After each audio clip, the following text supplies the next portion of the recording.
Somebody will have to watch him today, Dwayne. Thanks for that, Ron. At the moment, it's Scotland on Mount Chesky on that wing. In the middle, we are underway. And the umpire gets in the way. Mumford got a little palm on it, and a free kick to Murphy immediately out of the middle. So the clearance to the Blues. And clearances haven't really been their problem. Kirk. The turnovers might have been the problem, and it was well read from Brett Kirk. Yeah, you can get your clearance numbers up, but if you don't win the ball from that kick clear, then the turnover kills you on the way back. Pike coming off his best game ever for the club last week. Mike Pike gives it off. Terrific lead. Coming off his worst game for the club last week. Kicks to the goal square, almost but not quite sure. Dragged in, big pack around it, and will get a ball up. Yeah, Jared McVeigh, 6 possessions last week. Lowest possession number he's had in 4 seasons. He's a lot better than that. Reece Shaw there nearly took a contested mark. Had a terrific game up forward last week for the Swans. Yeah, kicked the winning goal for them against North Melbourne. A little high on Joseph. Jacobs, Russell clears it from defensive 50. Wait, back into the team after his suspension for rough play on Paul Duffield. Murphy runs the wing. Shortish kick, Henderson, nice pass. Yeah, well done to hold the ball up until Henderson was able to get into some space. Betts, he's the go-to man, the danger man, the fire starter. And that's horrendous, that kick. Well, that's what's been letting him down over the last 3 weeks. Just their entries going inside the forward 50. I can see what Eddie was trying to do. You see the slippage there again. There. But Ratton was talking pre-game about wearing the correct footwear. Let's hope Simpson's got the long stops on. Absolutely. There's virtually a landing strip right down the middle of Etihad Stadium, and it is different consistency, that turf, to the rest of the stadium. Close to the boundary, Murphy. Carazzo shoots it back. A little back step. Joseph. Russell. In trouble, out of trouble. Jacobs. Joseph. Hacks it clear. O'Keefe could get there. Doesn't. Kirk got there and allowed it to travel out. We'll get a ball in. Well, Brett Kirk's playing half back today on Cade Simpson. So we've got some terrific matchups in the middle. We've got Kieran Jack on Chris Judd. Bryce Gibbs on Adam Good. So there's the 2 Brownlow medals there. Mumford grabbed by the jumper. Umpire was wise to it, and Mumford wins a free. Got off to a good start again, Mumford. Yeah, it's all Australian contender for sure. Moore, it's on the end of O'Keefe's pass. Well, he's got to be. I mean, Sandilands will be probably the first spot. If there's a second ruck spot, which I think there has to be, he's got it. Sure. Well, he loves it up forward, Wayne. Very sure. Coming off a 33 possession game last week, kicks to full forward in front of Pike. Bauer takes them on. Walker hugs the wing. Simpson, best on ground last time these 2 teams met. He got the 3 Brownlow votes. Cade Simpson, Waite, Carazzo. This is the one they're falling down on, this kick. Waite, he waits. Carazzo, Robinson.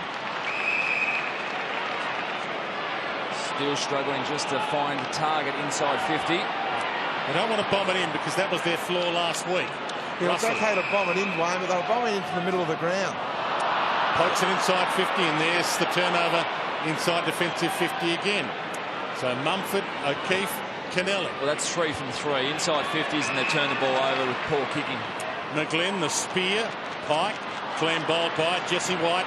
Back into the team this week after kicking 8 goals in the reserves last week.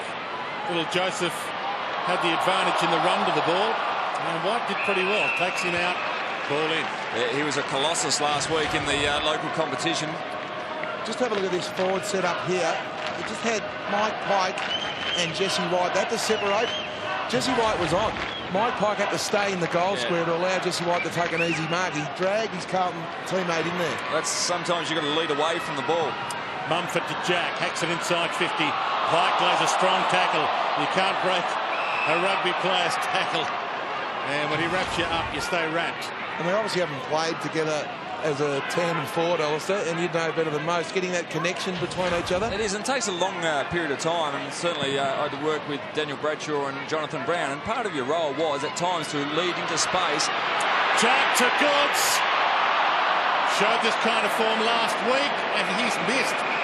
He missed from 3 metres out. Yeah, he's just kicked a bomb there. It's gone straight up in the air. Just didn't hit the right-hand side of the ball that he was trying to kick. Hit right in the belly and it's gone straight up. But back on the leading forwards, sometimes you've got to lead into space to create space behind, and that's when you've got a good 2 or 3 forwards that work in the coordination that really helps each other out. So you can have big games without touching the ball. Scotland, Walker, Russell, and now Simpson can get and go.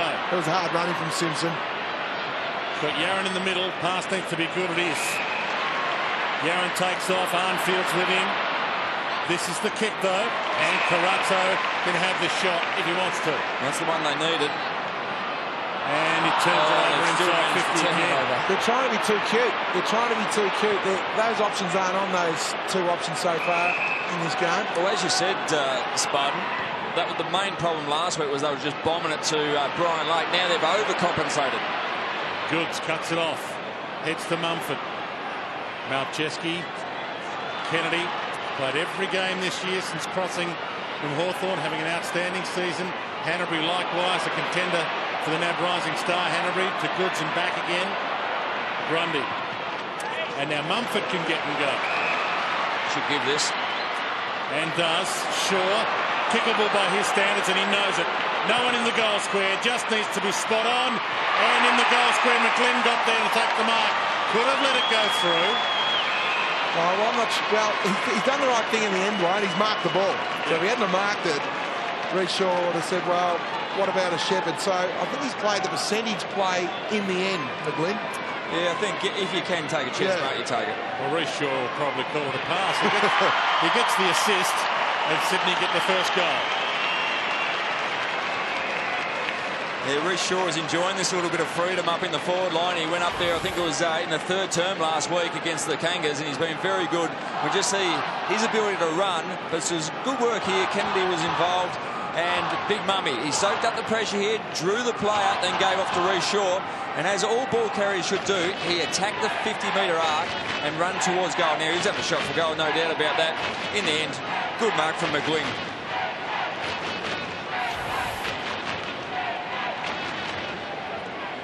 He's a live wire, Ben McGlynn. He's been another good recruit for the Swans. They do it so well.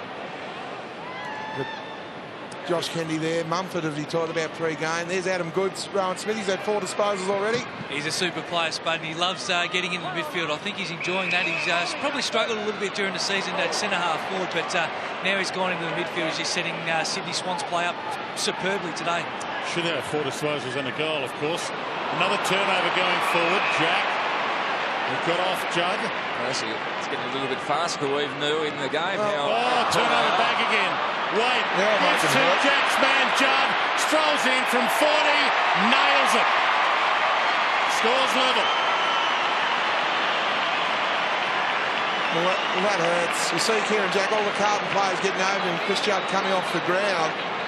Jack marked the ball. The last thing you want to do is turn the ball over and then give it to your direct opponent in Chris Judd. He started the game really well. You see the errant kick here from Murphy. Goes to Judd's opponent, Kieran Jack, so he's done a very good job. He just goes back here and just had no awareness of the Carlton player, Jared Waite there. Gives a handball to Judd. That hurts.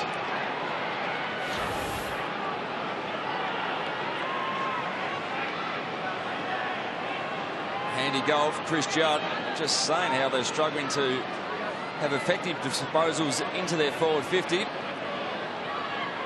And a little bit lucky, but Judd had the class to finish off. Pike now in the ruck. There's a free kick off the ball. Carlton will get another clearance. It was against Malcheski, Dwayne, off the square. So Greg quickly. Gibbs. Inside 50, that's better. Simpson almost had a big piece of it. Hanbury, Kirk. Caught by Simpson. Malcheski. Handball, almost a turnover again. McVeigh lost it. Hack inside 50. Garlett, full forward. Off hands, Kennelly. Decides to keep it alive. We had a PB last week, 34 disposals. Mitch Robinson's on him, trying to keep Kennelly deep. Stop that running handball receive game that we saw last week against North Melbourne. Brett Meredith started on the bench. Now on. Goods. Been on the bench. Now back on. Solid hands. Lead from Jesse White. It's on it. He gets there and he marks it. Well, actually, what we were talking about before, McGlynn actually led up out of the space and allowed Jesse White to run into. So that was good work from McGlynn. Didn't get the ball, but actually it was a key play for the team. Well, it's having awareness of your teammate. It took on the tackler there. Now Chesky got it up. Meredith can go to the pocket if he wants to. Needs to be good. McVeigh dumped away by Murphy out of play. That's a good matchup. Murphy and McVeigh. As I said, Dwayne, his quietest game since 2007. McVeigh with only the 6 disposals. There's some great duels. We've got Simpson and Kirk coming off the ground, and then Betts comes on with Nick Smith. So both coaches going on some really specific matchups. He dropped into that. He felt the contact and simply buckled at the knees. Yeah, he'd be happy with that one. Been a sluggish week or so for McVeigh. Just see here, drops the knees. Yeah, I think there's cause to not pay that. He definitely ducked the head, Brian. Yeah. But you take that? It was head-high contact, but he forced the head-high contact by ducking into the errant arm and knee. That's what players are getting better at now. They know to put the head down and get a whack in the head. Free kick.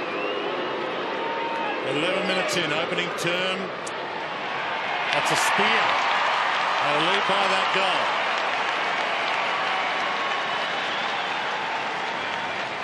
Yeah, good answering goal. Probably a little bit lucky with the free kick, but McVeigh will be looking to raise his confidence levels today. Quiet one last week.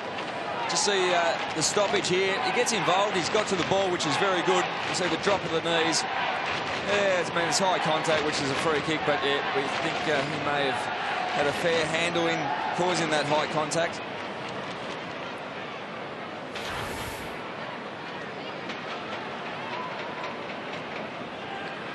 It's a little bit sore there after kicking that goal. Jared McVeigh just rubbing that right calf. So might be just a kick from that contest. Maybe that was a contributing factor to last week's 2-kick game. From the ball up, down to Gibbs, and again a kick forward, marked by Bevan this time. So they get the clearance, but they don't get the possession from the clearance, which has been their story all year.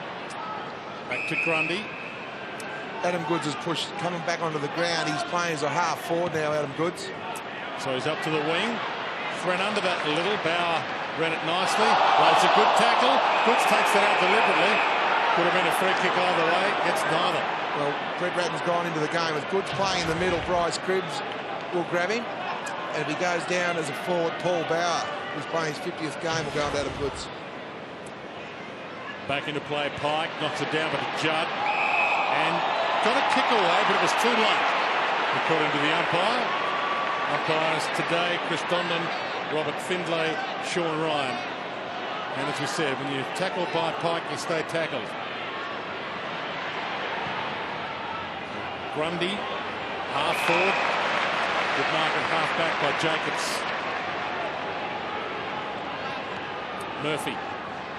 The tackling's going to be a key indicator today. We saw yesterday Collingwood tackle St Kilda into submission. Carlton last week only did 42 tackles, 12 only in the second half and 2 in the last quarter. So the tackling pressure on today is going to be super important. White short. It's been a focus for Carlton. They were told by Brett Ratton to bring their mouth guards to training as Gibbs heads to Simpson. Big collision. Great mark, McGlynn. Yeah. Great courage from McGlynn. Great courage and great strong hands to take that mark. Shaw can go. Takes the mark. Held up. Woods has got space to lead and clear. He's ignored that. Called to play on. Took the step. Bevan. He took the step. Back to Kennelly. Floats it up to Mumford at half forward. Nice positioning. Yeah, moved good. Well into space then, Big Mummy. It's good forcing your ruckman to play as a defender. They really feel uncomfortable when you push forward as a ruckman. Goods, use the hands. Brilliant. Oh, that's a magnificent play there. Paul Ruse is pulling all the right strings at the moment. He started Goods in the midfield. He had 4 disposals. Give him a spell on the bench. Now he's pushed him forward. And you're right, Alistair. Mumford just gets into a real dangerous spot. More importantly, kicked the ball to a dangerous spot. And I think the key thing for Mumford is, as you said, he drew his player out, so allowed the one-on-one contest at the top of the goal square. Missed one from closer than this earlier. Doesn't miss that. 12-point lead.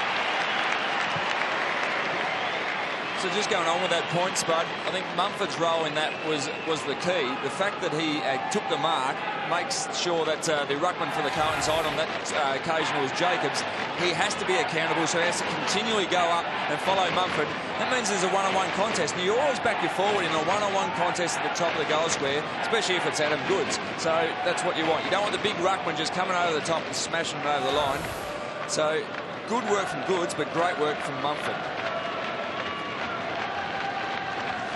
Porter is pulling on the right strings. Goods has gone forward, had instant impact. Now he goes back into the middle, and Bryce Gibbs. So got to have the thinking boots on today, the Carlton boys, to make sure they communicate, especially Gibbs and Bauer, who are both playing on Adam Goods. The thinking boots. Mumford. Goods. Yep. Hands it off to Kirk. Short pass and a good pass to White. Good line up from 55. Roos from the bench again, as has been the trend that many coaches have followed since. Means you've got to be on your toes, Wayne. As a player in Gibbs and Bauer. Yep. White from the paint. Struck it nicely. All the way. I lead by 3 goals. Talk about players being in form. Yep. Paul Roos is in super form at the moment. He's pulling all the right range. Jesse White kicked 8 goals last week in the secondary competition in Sydney. Goods kicked a goal. He gets the clearance, gives it to Kirk. The ball use, that's the difference in the end. The way they're cutting through the Carlton defence. Jesse White kicking 8 goals last week. He loves this ground. He kicked 4 goals in the first quarter against North at the start of the season. Terrific goal.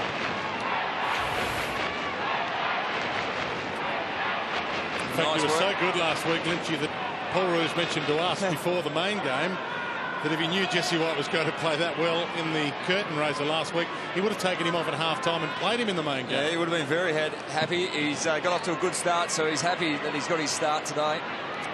And the ball up, Jack turns it over though. Betts, Gibbs, backtracks, Russell, Gibbs, all the way back to half-back to go forward. Little slip on the outer side again. Carazzo. Wrapped up after the slip, gives it off. Greg needs to hit a pass target. All go for goal. Tackled but got the kick away. Henderson beaten for it by Kennedy. No mark. Stolen by Robinson. Thought about the slick handball to Betts. Missed him. Caught. Dragged down. Got it. They've got him. Ball up. Simpson and Carazzo. I think Brett Ratton will be asking those two boys the question at quarter time. These slippages, that's cost them a goal. He could have marked that ball and ran in and really had time to assess. Because he slipped over, he was under pressure. From the flick down, Judd caught, tackled, gang tackled essentially. And it's hard to believe the players, they saw this last night. Players slipped over all night last night. Surely you'd be wise to it. I mean, I haven't played on this ground for 6 years, but, I mean, in the players' defence, even if they've got screw-ins, because there's not a real good root system, which is free kick here, because there's not a great root system, I mean, the grass looks good, but because it doesn't continually grow, you just slide through the top of the grass, and there's no real integrity in the soil underneath. So it slips like a wig. Oh, something like that. You cut through it. Actually, with the screw-ins, you can actually slice through it easier. What's a wig slip like, Wayne? Well, sometimes you see the move. It gets a bit of moisture in between the wig and the skull. Scalp. But I'll tell you what, the contested possessions, this is a worry for Brett Ratton. I thought expected Carlton to come out breathing fire. 21 contested possessions, Sydney, to only 11 to Carlton. Jack. Back to Richards. Hanbury. Now Chesky. Yeah, they've got to hold those tackles. Hanbury. Floats it up. Tough one to grab. Pike came hard. Got the handball up. Well played. Bolton rolled it to half forward. Meredith can't trap it. White's down there. Meredith almost broke free. Back to White. Can't pick it up on the move. Goods dives in. White. He's a man mountain. Got it back again. Meredith tackled. Dispossessed. Kennedy gang tackled. It slips out the back. Bauer caught by O'Keefe. No prior opportunity. Crowd want a ball, they don't get it. And a throw against Pike. Well, there's better pressure from Carlton, but they've just got to sustain that pressure. Because at the moment, kicking effectiveness, Sydney are going at 76%, Carlton 67. It's only 9%, but if that goes over the whole game, that is a big discrepancy. And probably the real discrepancy is the last kick for Carlton. They're the ones they're actually slaughtering in their forward half, and that's the most important one. You have to hit targets there. And Sydney will be happy if Betts gets all his possessions there. To Yaron. Runs away from Meredith. Super shoes him. Uses the full 15. In fact, he must have used 16. Yaron was looking for Carazzo to shepherd. That's why Yaron's showing some frustrations. Look at the umpire, but a couple of Carlton players have to be in the game there. White, after Hanbury go to Jack. White peels back onto it. Bauer with him. White knocks it to Goods. Well played. O'Keefe from the pocket. Across the face. You don't mind the fact that Yaron took on the tacklers and he was running. Have a look at the run here. He's about. There's just no thought of protection there. At the last minute, there was Carazzo, but I think they have to really give you some confidence to say, take the game on. He was waiting for Carazzo to initiate some body contact.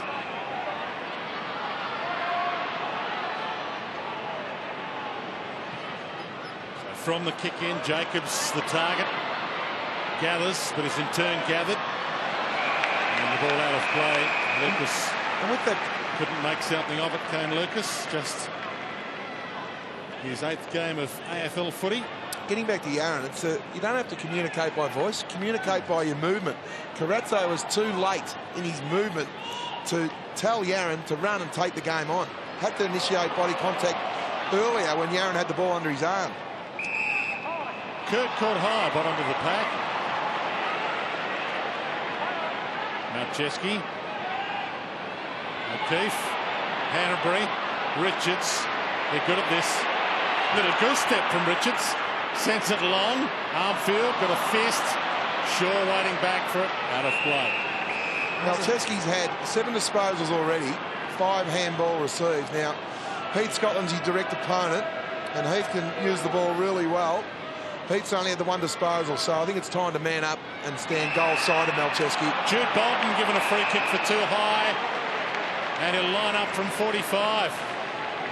Good players getting involved for the Sydney Swans, which is a key. Mumford, Goods, Malcheski, as you just said. Just see the high contact. Or in the back, was it? Might have been in the back. And again, the handball receives 38 to Sydney, 19 to Carlton. So Sydney are really caring and sharing for each other at the moment. Plays his 250th game for the club next week. Jude Bolton, he is a star. They lead by 25. A good sign for the Sydney Swans. Concerns for the Carlton side, though. They're not sticking their tackles, especially off halfback, and allowing the likes of Malcheski to get too much run. This free kick wasn't a heap in it, but you take your opportunities, and certainly Jude Bolton, very good kick at goal. Got that opportunity from a free kick and just slogged it straight through. So they're 25 points up already, the Swans. Some concerns for the Blues early in the game.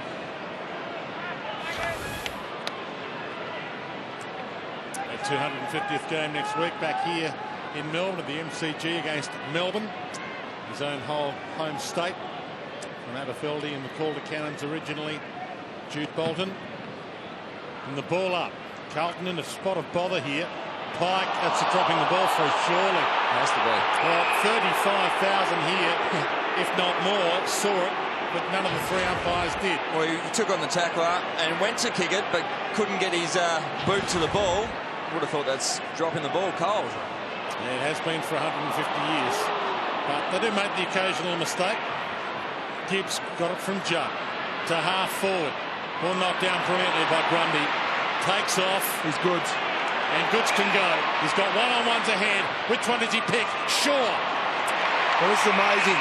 Bryce Gibbs has to be aware that Goods is always going to break the space soon as Sydney get the ball. You spectate for half a second. That's all it takes for Jewel Brownlow-Mills to get on his bike. The Paul Roos has now got Reece Shaw and Nick Malcheski playing forward. And it's he's amazing. loving it, Reece Shaw, after the last quarter last week. Getting amongst the goals. I think Heath got amongst the goals last night. I should always love this forward 50. Superb kick to space as well. That's not as good a kick. That's downright ugly.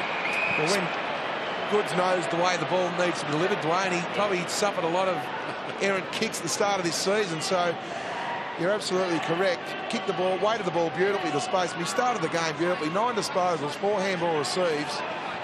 One score, assist and 1 goal. Sorry, Smithy. Sorry, just on Adam Goods, he's just confusing Carlton at the moment. He's starting forward, then going into the midfield. Are they better off, are the Carlton Footy Club better off going one-on-one, where if he goes forward, Bryce Gibbs just goes with him, because he's just getting out of the loop. Correct weight, Smithy. I like that idea. Swans a chance here again. Hanbury got it out. Meredith tackled, dragged down. Kennelly tries to keep it alive. Caught, no free again in there. Huge pack around this ball. Hanbury shuffles it out. Grundy had it, lost it. Meredith tries to duck into a high one. Still got it. Yaron had a piece of it. McVeigh, Hanbury. So another position in this string. It's going backwards. I hope he knows which way he's going. Pike. Yeah, good mark. Mike Pike under pressure there. It was good pressure from Carlton to force the Swans back. It was a dangerous backward kick. Very dangerous. Martin Mattner back into the team this week. One of the 2 changes. If he joined us late, Jesse White in for Lewis Roberts-Thompson. A late withdrawal before the game. It's just work rate at the moment. Sydney are working harder. Richards to Shaw. And he can't take the gully catch out of play. The work rate of Sydney, you see the way they break the space. Mattner's a big in as well, because it allows Malcheski to play forward. There's Malcheski, amazingly enough, playing on Paul Bauer. I think he's changing with Adam Goods now, Malcheski, which is amazing rotation. From the flick down. Off through traffic. And he can't finish it off. Ryan O'Keefe, only A behind. But you make a good point. That running back line of Mattner, Kennelly, Grundy and Malcheski is an awesome running back line. Just saw that stoppage there. Ryan O'Keefe was the defensive sweeper in that stoppage for the Sydney Swans, sitting out at the back of the pack by himself. So smart play from the experienced on ball. Cade Simpson, but it'll be turned over here. Moore sat nicely for him. Inboard. Bevan back. Kennelly. They don't mind going back. A great connection, haven't they? To set it all up again. Moore floats it. Mumford needs to go. Does go. Hampson just as strong. Jack. Bevan. Almost a throw. Back to Jack. Moore. Hacks it forward. Shaw got there. Waited for the bounce in the end. Gibbs manhandles him. Shuffled out to Kirk. Sized it up before he collected it. Shaw caught a little high initially by Judd. Goods. Wobbles it towards half forward. Okay. Super kick. Super kick under pressure. Adam Goods just put it to a dangerous spot if you're in front. Gee, they're hot. McVeigh. He's been a little cold. He's a whole lot warmer.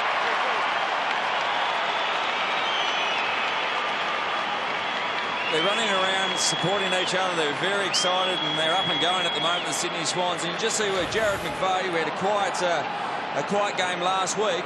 Ryan O'Keefe just thought he'd get his mate into the game and just dished one off to him. And there's a nice goal.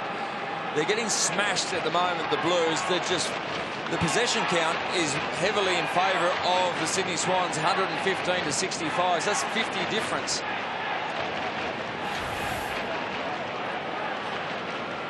Well, that's the tactic there. That was the disposals, 50 more in the first quarter. So Brett Racken can have all the tactics under the sun, but Carlton just aren't getting first hands on the ball. They're getting smashed in every department of the game at the moment. We saw a funeral here last night. Same cemetery, different burial. Long kick. Shaw. Oh, he's loving this. He's loving it. This is getting ugly. It was there's clearances and there's clearances out of the centre, and that was a unpressured clearance. Adam Goods had no pressure on him. He was able to swing around onto that right boot. See, he runs into space and has plenty of time to look at Reece Shaw on the lead. Now, that's very different to a pressured clearance that has a tackler thereabouts, and you've got to rush the kick. So not good from the stoppages for the Blues. Wayne, you were talking about Carlton have won the clearances. That's something they hang their hat on. It's 13 to 6, Sydney's favourite at the moment. This for a 38-point margin. And Carlton fans can breathe a huge sigh of relief there.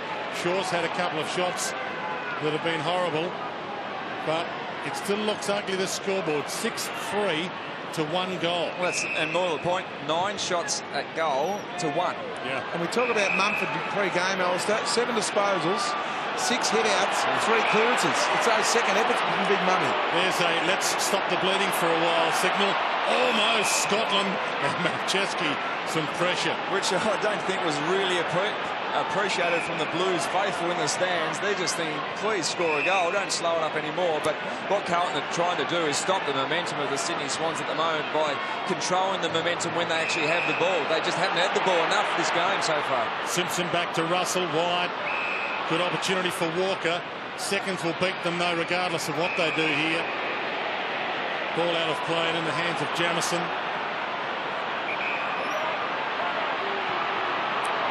Quarter time at Etihad Stadium, and the boos ring around Etihad Stadium.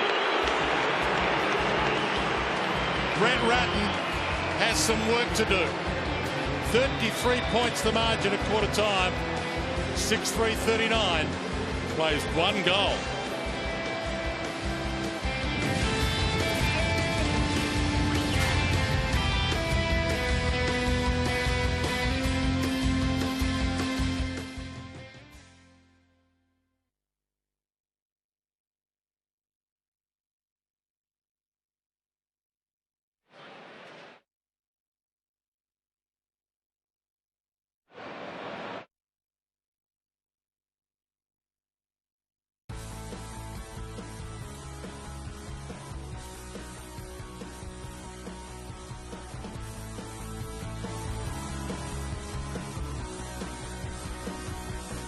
That's a low number for the superstar midfielder for the Blues. Well, if they get the ball down there, Kennelly's playing at full back, so that's a mini win for Carlton, but they need to get the ball down there to Chris Judd.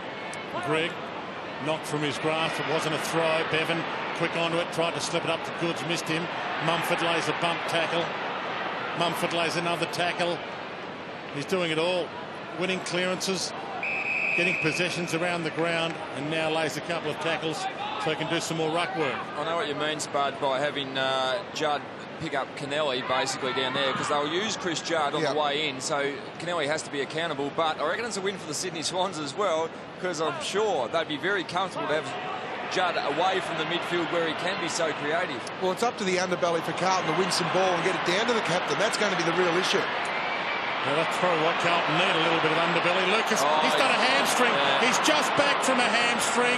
It's kept him out this year, and he's popped it again.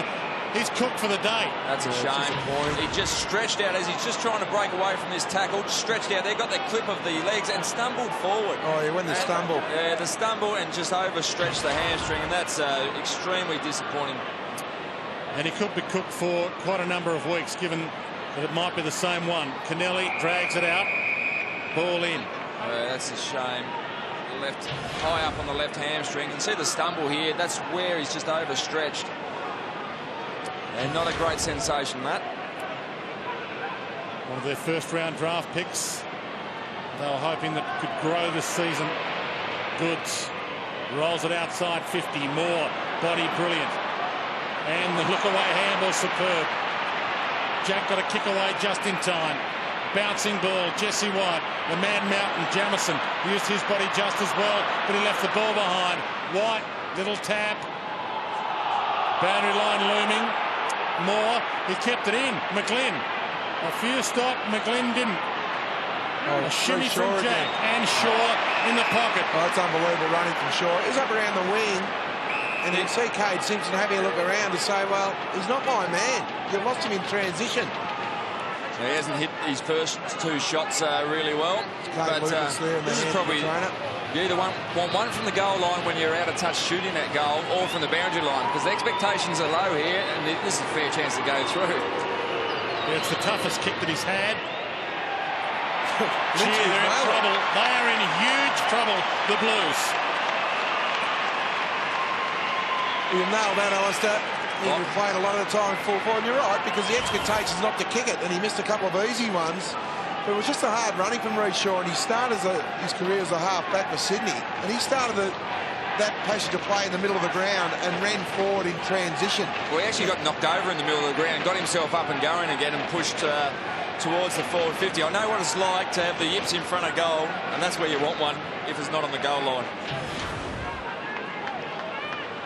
Kane Lucas getting some work done, and mass disappointment there for Blues fans. He actually lives, not many players live with an opposition player's parents, but Kane Lucas lives with Jackson Trengove of Port Adelaide's parents. They've been looking after him They'll have more looking after to do in the coming weeks. We saw Andrew Walker there on Reece Shaw. Now, he was the one that initiated the contact in the middle of the ground, but then spectated the ball. Reece Shaw got up off the ground, a second effort, pushed forward, and he was nowhere to be seen there, Andrew Walker. Blues fans thought they had a free. They've coughed one up. O'Keefe, Malcheski, Jesse White's on the boots. Can't get there. Well done, Jamison. Good fist. Does well though, White. Matner has set it up again. Sidestep of Yarran. Little too easy. Back to the pocket over Goods' head. Pike couldn't take it. Goods dives in. No free for too high. Toe poke off the deck. Rolls its way to Simpson. Back pocket. Hoping for a target. Out on the full. We just saw Chris Yarran up in the middle of the ground there. Just had to tackle the hips. Didn't have a tackle last week. And when you're out of form, you can see here Matner. All you have to do is watch the hips, not the ball. Matner showed him the ball. And when you're playing reactive footy, you do watch the ball, not the hips. Smith to McVeigh, turned it over. Murphy had a piece of it, turnover back again. It could be in the back. Kirk was dumped. He played for it and didn't get it. Greg got it from Russell. Sits it up. Matner came hard. Yarran held his ground. Protect him. He can go all the way here. He's got a ton of space ahead. Can have another bounce if he wants. McGlynn tries to shut him down. He takes on McGlynn. Good chase, McGlynn. He'll inspire them if he can finish. Gives to Greg. He needs to finish. Gives to Judd. Their only goal kicker so far. The champion can't do it. Turnover, Grundy. Well, he wanted to do it. The on-ball was the handball. He wanted to kick the goal. He had to give it to Razzo, didn't he? Yeah, he had to give it off. McGlynn. 39 points.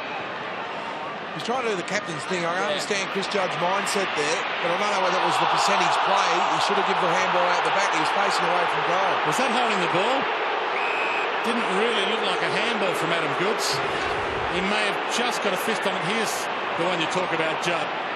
Well, it was great play from Yarran. You see Judd there now. Carrazzo's just in the left of screen. Have to give the ball now. Handball now to Carrazzo. He kicks an easy goal. Yeah.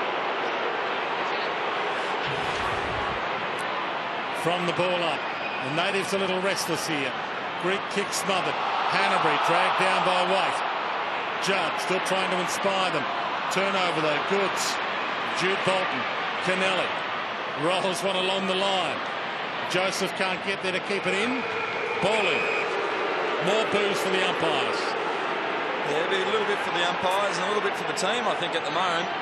They're in danger of absolutely getting blown away, the Carlton side. Well, they are. Contested possessions. This is a smacking, whichever way you look at it, Alistair. 50 contested possessions to Sydney, 22 to Carlton. Yeah, they've been a big. And I expect them to come out to compete hard. Last Sunday against the Bulldogs, they're playing in a similar vein at the moment. Lucas in the rooms. Robertson! Oh, that's good.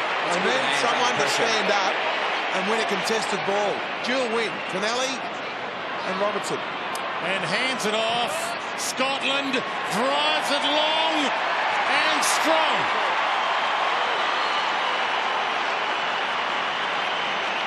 It was a good lead from Mitch Robinson, and the pass was equally as good, but strong hands. And you're right, Spud. The real bonus out of this goal is the fact that it was on Ty Kennelly. So he gets a little bit shirty that his opponent's been in a very much a goal assist with a good forward 50 mark. In the end, it was Scotland that kicked a nice goal from outside 50, but might just make Kennelly stop running a little bit because his man's getting used.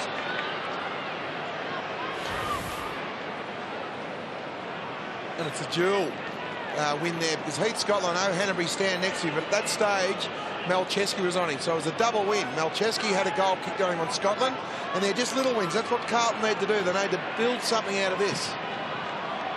And the ball up. Judd tried hard. Gibbs likewise. Little look away. Scotland thought he had it there from Robinson. Kennedy. Goods. Hacks it long. Bouncing ball collected by Russell. Carlton have some confidence back. Spears that to Scotland, who can go. Beautiful opportunity here. Takes on Jack. Drops in. Might go for goal. Sits it up terribly. Bevan. I didn't mind the fact that he took on the tackler, but just probably didn't have the time, the space, the composure to straighten up and honour the lead again. Just plays the way to where Carlton players weren't. And Matner gives it to his man, Kennelly. All the pressure was on his kicking leg. Yeah. That's why he couldn't, unfortunately, get it to Eddie Betts where Betts was leading into space. Again, good pressure from Sydney. Kennedy. Grundy.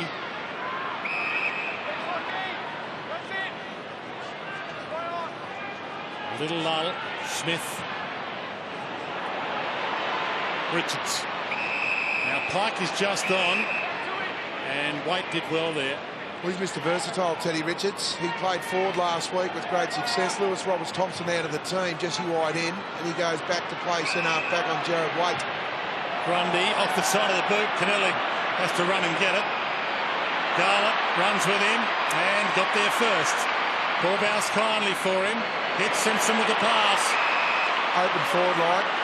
They've got Waite on Richards. Just kick the ball to space. He's got to use bets, doesn't he? Short. Murphy. They're outnumbered deep. Back Waite in. That's what they had to do. Now he has to do it. He ducked into that tackle. Lost it. Well, there's your example of attacking the hips as far as the tackle goes. The big rugby union player, straight at the hips, pin the tackle. No fooling him. Arnfield. McGlynn with him.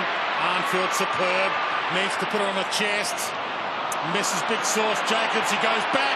Gets it. Kicks it. Misses it. Head down to Rowan Smith. It looks like Nick Smith's in a lot of trouble there, Rowan Smith. And it looks like his ankle spud. He's just carrying that at the moment. He's just coming off from the ground. I'll give you an update in a minute. So both teams look like they are a man down. Saw Kane Lucas. Now Nick Smith. Looks like a hamstring he's rubbing at the moment.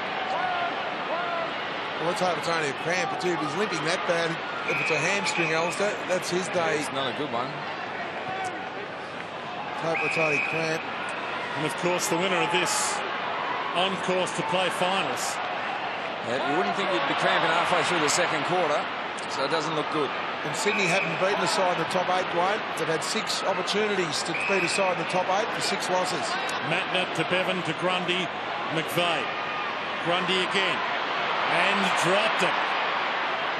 Back in, Garlett, boundary line. And we'll get a ball in. So, had Carlton been able to win this, and if they do get back and win it, it'd still be a chance for top 4, the same as Sydney. And they'd get a home final from 4th. Sydney won't, but because Carlton have 3 Melbourne-based teams ahead of them on the ladder, it'll probably fill spots 1, 2 and 3. It'll be a home final from 4th for the Blues. This is a massive game for them. Ball hits the line, we'll get a ball in. Because if Sydney finish 4th, Dwayne, you're right, they won't get a home final, but if they lose that first week, they'll get a home final after that. So it's still a great incentive to get 4th spot for both these teams. Yeah, because you could get a home final second week. Yep. Or if you win that first week, of course, you get a home preliminary final. Huge game. It's an 8-point game. The loser of this, though, in danger of missing the finals altogether. Murphy. Poke pass to Waite. Strong. Good lead. Good long lead as well. They need to honour Jared Waite. Boy, his work rate's been terrific. He's taken the 4 marks. Robinson starting to get it a few times. And unfortunately for Jared, they've all been outside the forward 50, and that says a lot about your midfield. It means you have to work and search around that 70-metre area. If the Carlton midfield are winning the ball, he'll get the marks closer to goal. Scotland tucked into the line. Almost Kate Simpson with the half volley. Lays a tackle on O'Keefe, who had prior there. Betts. Just lifted the last 5 minutes, Carlton. Robinson sends it long. Moore, Henderson, they're all up. Ball hits the deck. Bevan.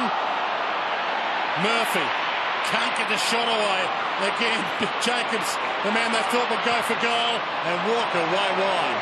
And Jacobs is getting in the right spot, but I'm just not quite sure whether he's the correct player to be in that spot. No, that's right. He's getting used on the way in and the way out, but yeah, you don't want him distributing the ball too much. It's almost as if Sydney are allowing him to be free as the handball target inside 50. Well, if you're going to peel off anyone, it's probably the big ruckman who's going to be under pressure to kick the ball. White flies, and that's magnificent from Pike. He is growing game by game. Yeah, we saw it last week. He's footy smart. That's what we've been impressed with, Dwayne, over the last month. He's reading the play, he's getting to the right spots, and more importantly, he's doing the basic things, and he's taking that mark. White, Jack, Matner needs to be good, and it was. McVeigh probably made it good because his hands were superb. Bevan down the middle, dumped. Jude Bolton. Yeah, not a lot in it. Henderson just crashed into Bevan, but down the field. Bolton short. He's making Judd work by giving it to Jack. They use the ball so well. Malcheski got up there. Good punch, Scotland. Shaw keeps it in. Oh, he's on fire. Superb again to Kirk. Now he can't kick the distance and he knows it. He gets back quickly. He shorts it. And again, a slip. Two players go down, O'Keefe and Russell, but Russell marked it on the way down. Yeah, he tried to get back quickly and saw Mike Pike available in the corridor, but Carlton players were quick to get to Pike, so just covered that option. Russell bounces. Oh, slips. They're running like dogs on lino at the moment. They try and turn. Little legs pump. They go nowhere. Betts can't make something of it. Still alive. White dragged down. It's a tough surface and the players aren't coping too well. So you just slide through the top of the grass. So I don't know whether there's screw-ins there or not, but in many parts of this ground it actually doesn't make too much difference. Free kick, and who's it going to? Carlton. You can tell by the roar of approval from the Carlton fans. You see the sitting there. Rowan Smith, Chris Judd's on the bench. How do we get him into the game? He's only had the 5 disposals. Kieran Jack's doing a great job. Just having a look at the bottom of a few players' boots there. They're the longer cleats. Yeah. They're mouldeds, but they're longer mouldeds.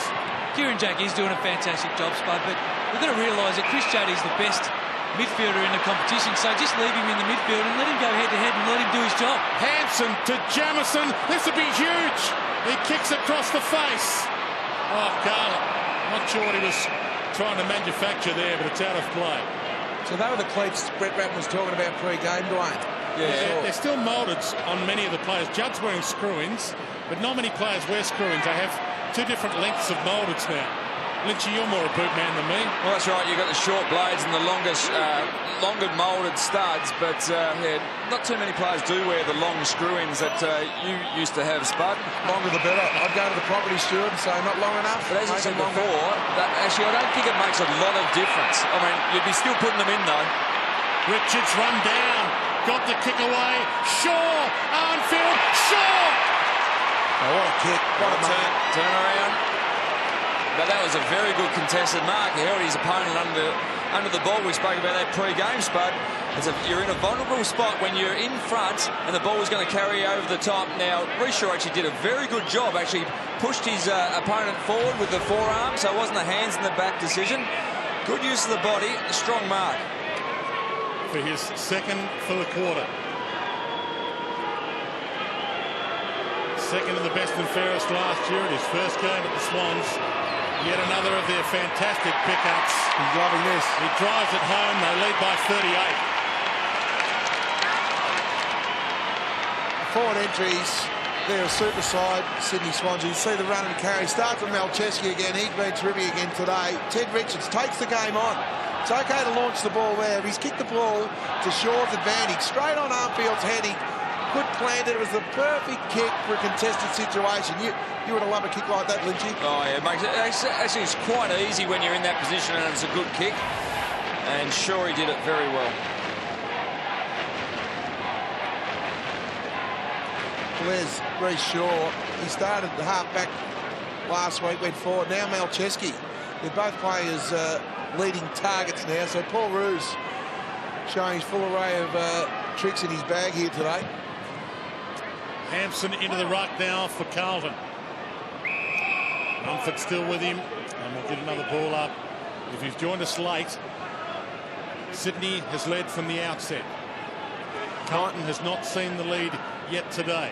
And the problem there also with Arnfield, as he was pushing back, he slipped as well, so he didn't have a good purchase on the ground. Very hard to push back in that situation. Carlton are tackling a lot better than they were last week, but the real issue is first touch after a clearance.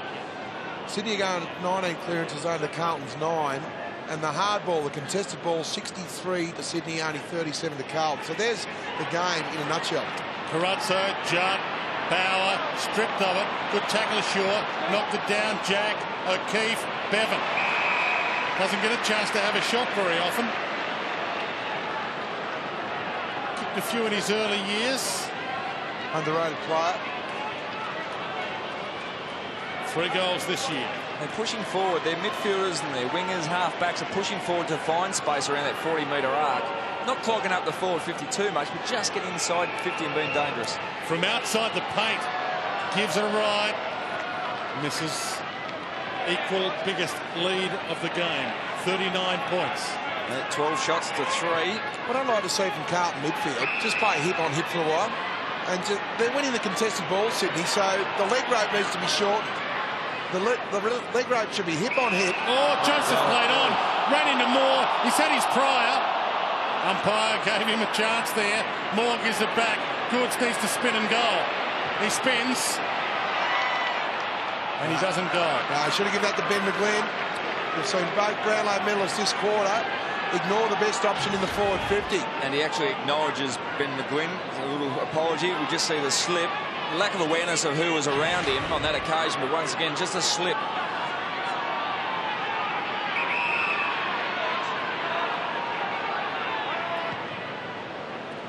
From the kick in. Simpson dragged down. No free. That had to be a free kick. He played for it, but it was still there. He just accentuated a kick that he should have got. Robinson, Carazzo, little handball. He ducked into that one though, Robinson. It's on behind play. McGlynn, Chris Judd. Frustrated there, Chris Judd. Yeah, he's been thrown to ground, McGlynn now.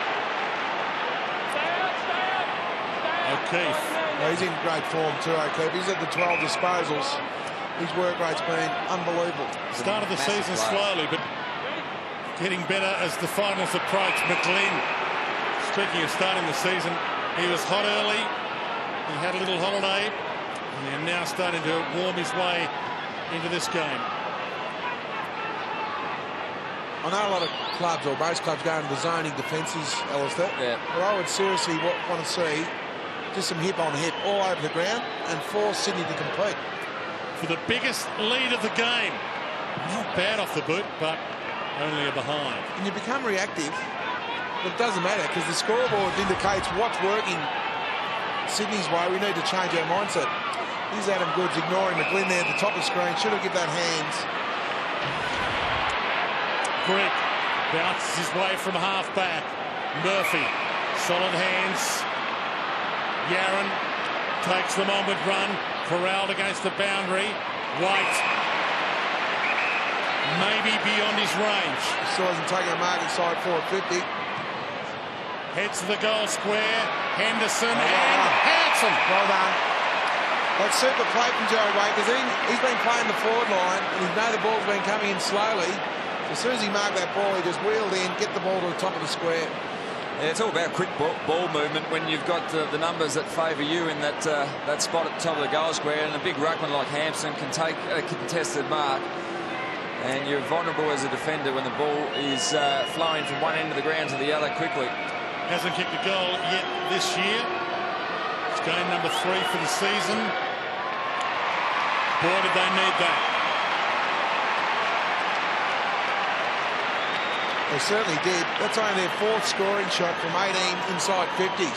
Conversely, Sydney have gone in 22 times for 14 scoring shots. That's quick ball movement, and it puts it to a real dangerous spot. You can see the Sydney defence there. They can't get set. If you kick the ball deeper, it makes it easy for Sydney to either put the ball through or grab a man. But that gave Hampson a chance to run and jump at the ball, and here's one tall lad.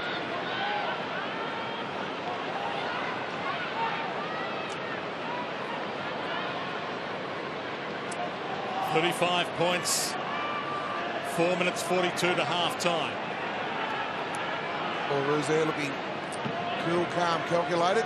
Game 550 as a player and a coach, Paul Roos, today. That's an outstanding achievement. He looks fairly relaxed. I'm sure just before half-time you wouldn't be too relaxed, but he's been in worse situations and be reasonably comfortable at half-time, 35 points up.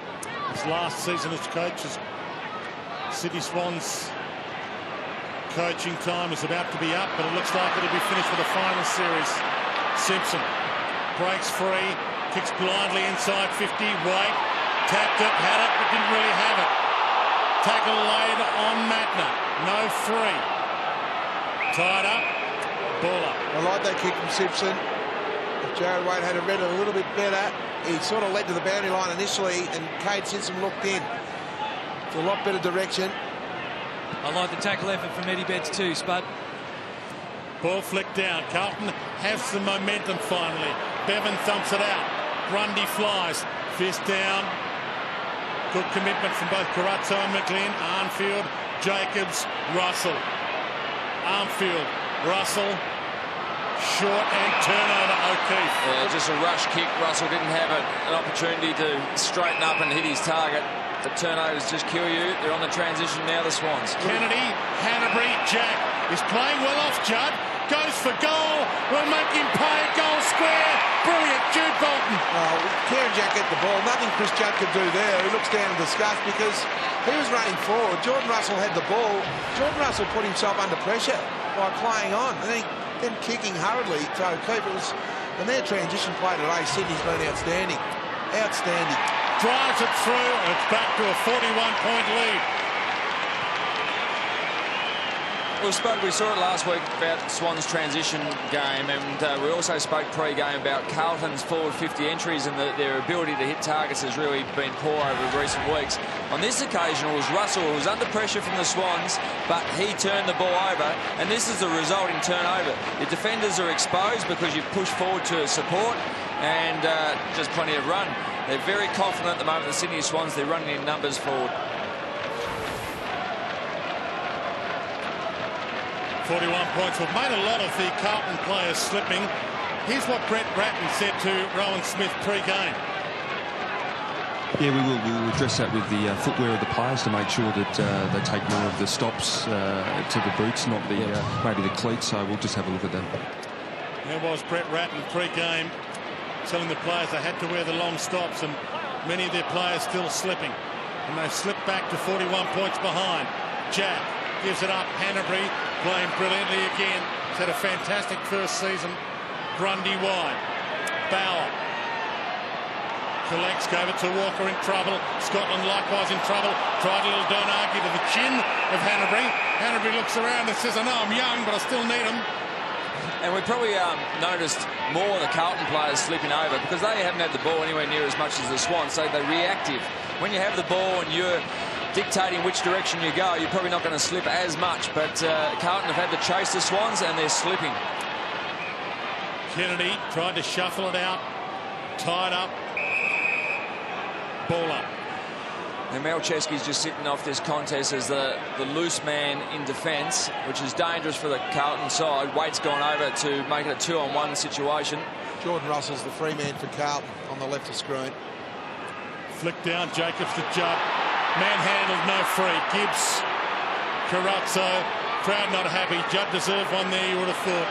Robinson, Scotland, run down, gets the kick away. It's a floater, tough to mark. Hampson got there, toe poke Malcheski, superb. Handball slips through. Hampson hassled in. Garland had a piece of it, pushed away. Malcheski, look away, handball, Richards. Kirk, all the way back to Kennelly, and the Swans look at reloading with 2 minutes on the clock. They've got a lot of composure, Sydney. They were under pressure there, and the handball out the back, release it, switch of play. Grundy, Matner, Hanbury, Bauer with him. Hanbury got back there. That was fantastic again. Moore, Grundy. Boundary line is sanctuary. And didn't make it too obvious. Malcheski again getting involved as that spare man in defence. He was 2 or 3 times in that contest. And he just sets up so well, so he's just got to make sure that whenever he gets the ball in his hand, you've got to have numbers around him to support him from a Swans point of view, but pressure him from a Carlton point of view. And a lot of teams talk about injuries and so forth, but the Sydney Swans have used 35 different players this year. They've had their own worries, and they're still in contention for top 4. A free kick to the Swans here. And they've lost their bookends, Dwayne. Yeah. You talk about Bradshaw, Craig Bolton, and of course Seaby, who was in terrific form as well. So they're structure type players, so they've done extremely well. Jude Bolton went back to Kennelly, and he allows Malcheski to run the space. They spread beautifully. Grundy. They might have one last goal in them. Richards. Short pass, magnificent.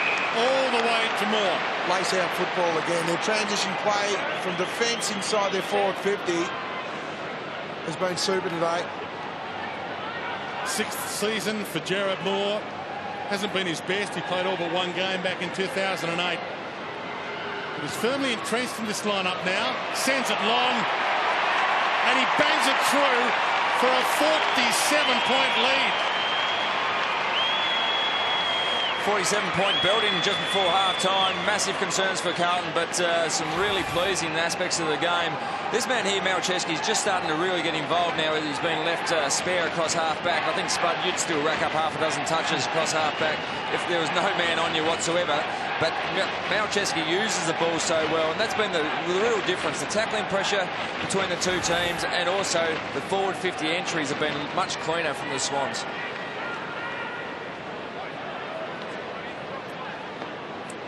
40 seconds from half-time, which right now for the Blues can't come quick enough.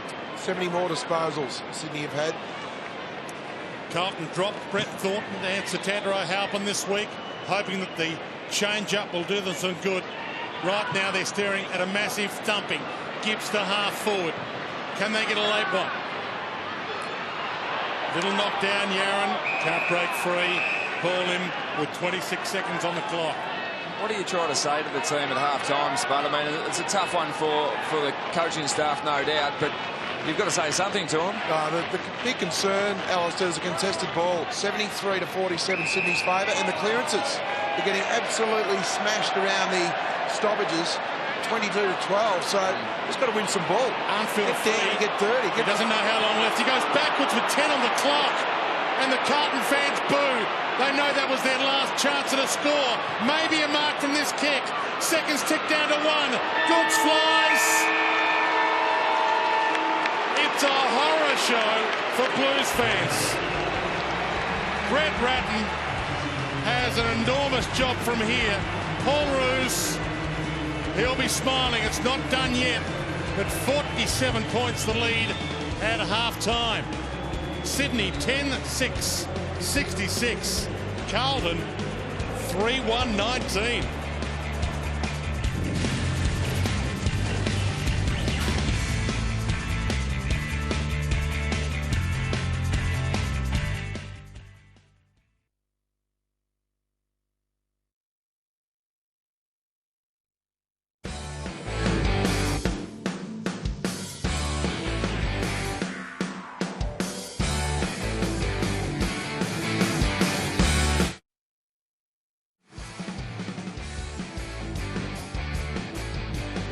Into the middle, hopefully get some run and spark from Eddie Betts.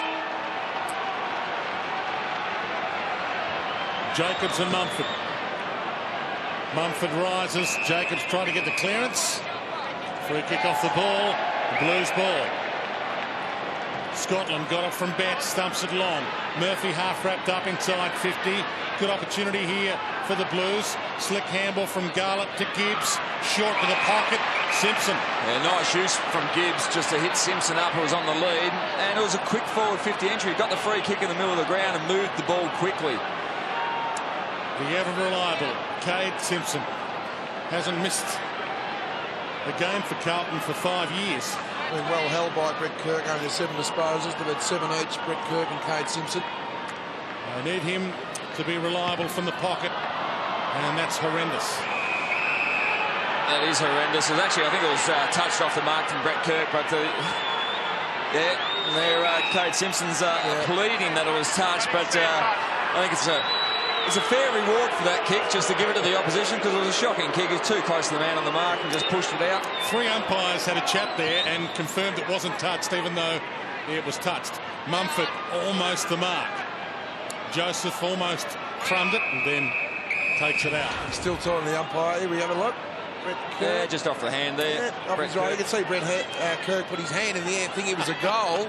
And when he knew it went out in the full, he soon put his hand down. Quick thinking there from Brett Kirk. Scotland caught by Goods, got a handball up Betts. Straight into O'Keefe. Judd pops it. Goal square. Richards with the fist down. Kirk happy to take it out. Yeah, good work from Teddy Richards. Judd, it was a rush kick and he's just put it to the top of the goal square. Unfortunately, it was favouring Richards instead of Big Hampson. Just needed to be probably 5 metres shorter, but it was too much to ask from Judd under pressure. Judd to the back. can't get it out. Gang tackle, dragged down. Another ball up. All players in the forward half of the ground for Carlton. All 36 players there. Most of them are in the forward 50 for the Blues. So very hard to get a clean clearance out of this stoppage. Hampson from behind almost won that down, but missed the ball when he went to Palmer. Simpson hacks it to full forward. Wait, gets there. Another slip. Two slips. It's a goal. It slipped all the way home. There's a case in point of which speaking about at half-time, how players just are really struggling to hold their feet. It was a good clearance in the fact that it was just slapped on the boot. It was going towards goals, but both Teddy Richards fell over and then Waite. And that's a handy goal. Carlton needed that one at the start of this quarter. And Teddy Richards just missed that. Just late.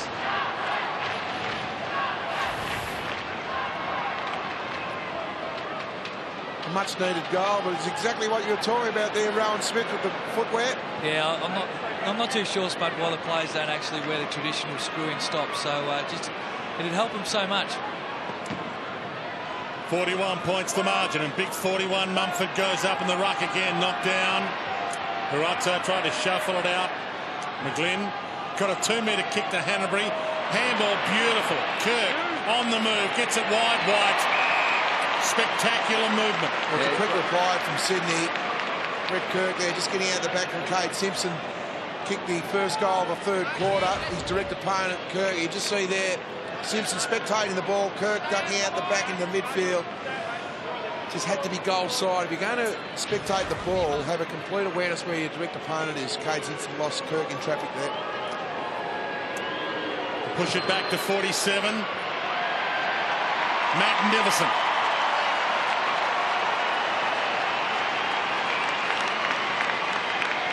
Yeah, good answer. Big Jesse White's come into today's game very confident from a big game last week. He's kicked the 2 goals. It was more than that. He's providing an option up forward. But here, Brett Kirk, he just got goal side of his direct opponent.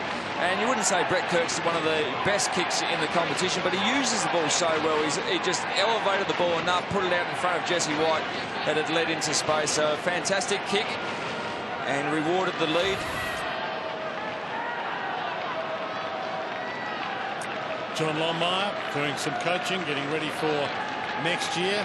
He will inherit this team from that man.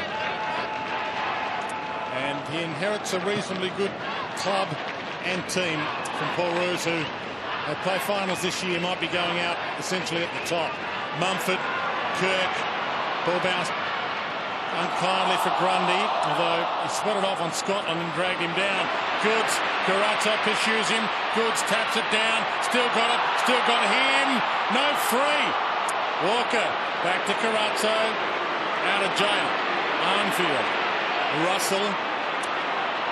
And a good opportunity for Greek to get and go. And have another one. Mumford's chasing him. A good shepherd.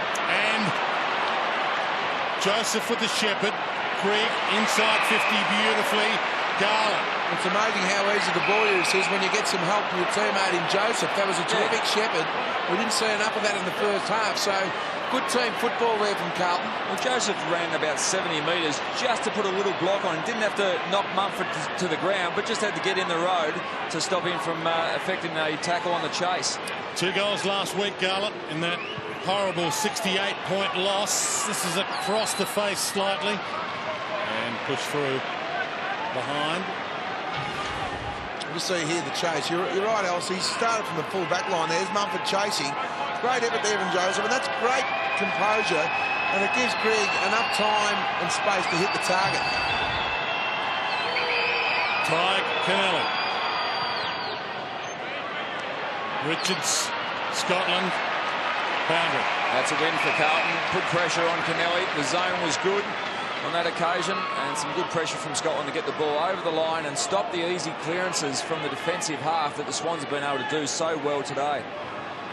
Scotland turns 30 this week.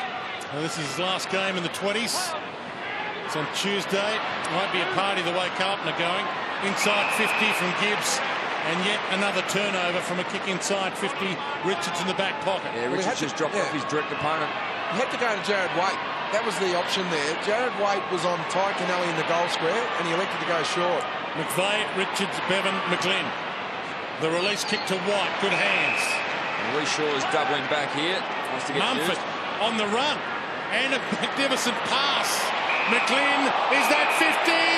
Umpire's thinking about it. 50. He's more than thought about it.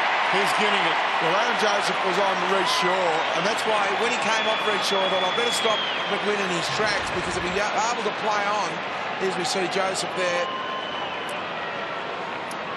I think Jesse White's in trouble too, guys. He's popped his shoulder. Looks like that right shoulder, which is heavily strapped, so it looks like a previous injury. He's just re-injured that. I think it's popped straight back in, but we'll go down to Rowan Smith shortly. But all eyes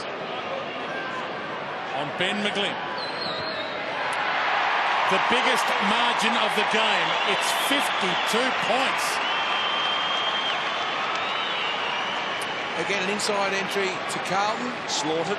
And butchered it. It comes down the other end. And we just see here, there's McGlynn. Joseph coming up his direct opponent in Reece Shaw. Yeah, he had an opportunity to hold. So, good decision there from the umpire. And paid the ultimate price. They just can't afford that. They got off to a good start by getting the first goal in the quarter, but they're starting to leak goals again.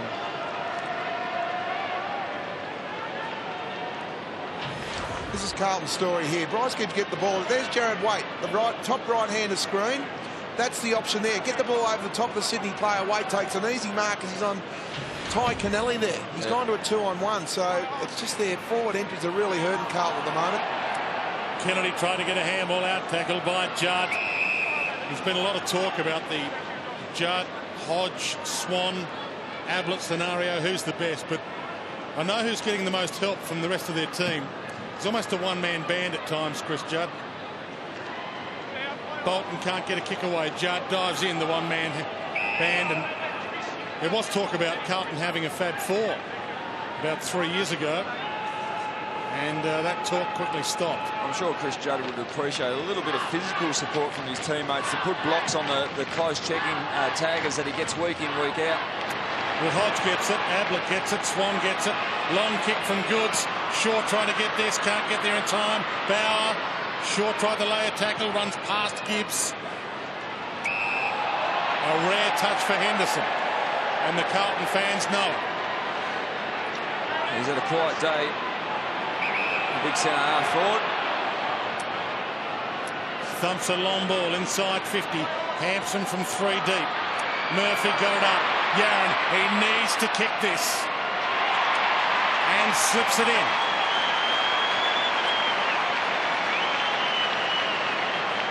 Rick hadn't started any bets in the middle of the ground. Betts and Yaron, they're the two players that can really set Carlton alight here in this second half. They need some more from those two boys here. We see the ball going in long to a contest there with Hampson and Richards. Pretty good contest there. Really well come there from Murphy, and good give. That's good team football. Good team footy.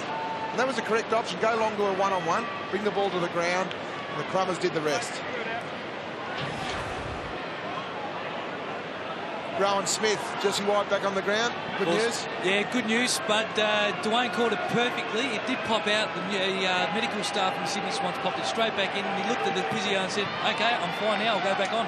See his right shoulder there, heavily bandaged, Smithy, all over it. Yes, a lot of players do have that now, where the shoulder, because it is so loose, isn't traumatised so much when it pops out. And just pops back in and away you go. Yeah, after a couple of minutes. The longer it stays out, though, the more trouble you're in. Kennedy. Meredith. Floats it wide. Moore under it. Arnfield. Back with the flight. Did well. Jesse White back on. Back to Meredith. Back tracks. Kennelly. Almost a handoff. Meredith. Matner. McVeigh. Grundy. And they're away in space again. Long thump. Shaw in a one-on-one. Back of the pack. Goods. Joseph dragged down. Almost spear tackled. He's not going anywhere there. Aaron Joseph. Adam Goods has wrapped him up. He swallowed him. Oh, it's a win for Sydney, holding the ball in a real dangerous zone. Need to guard the space here, Carlton. They're too far to knock it through for the Blues. They have to play it on its merits. Goods knocks it down, gathers, plenty of options to give it. Goes for goal himself. Just another clearance from stoppages for the Swans, though. He's on fire and Goods on disposals. Blues are just getting belted around the stoppages. It's hard to believe Adam Goods has only had 4 30-plus possession games in 4 years. Seems to get it a lot when he's on fire, and yet doesn't normally get it more than 30 times. Judd tripped by Jack. Judd the free. Well, they're playing with more intent, Carlton. That's the one positive that's come out of the start of this third quarter. Their intent to play on, win the hard ball. Greg. Second game of the year for Greg. Back into the team this week. Heads long. Impossible for Garlett. 2 taller players to beat. Lays a tackle, though, on Mattner. Crashing down. He should be gone. It came out. Murphy. McVeigh. He's gone to ground, McVeigh. And Murphy plays with 3.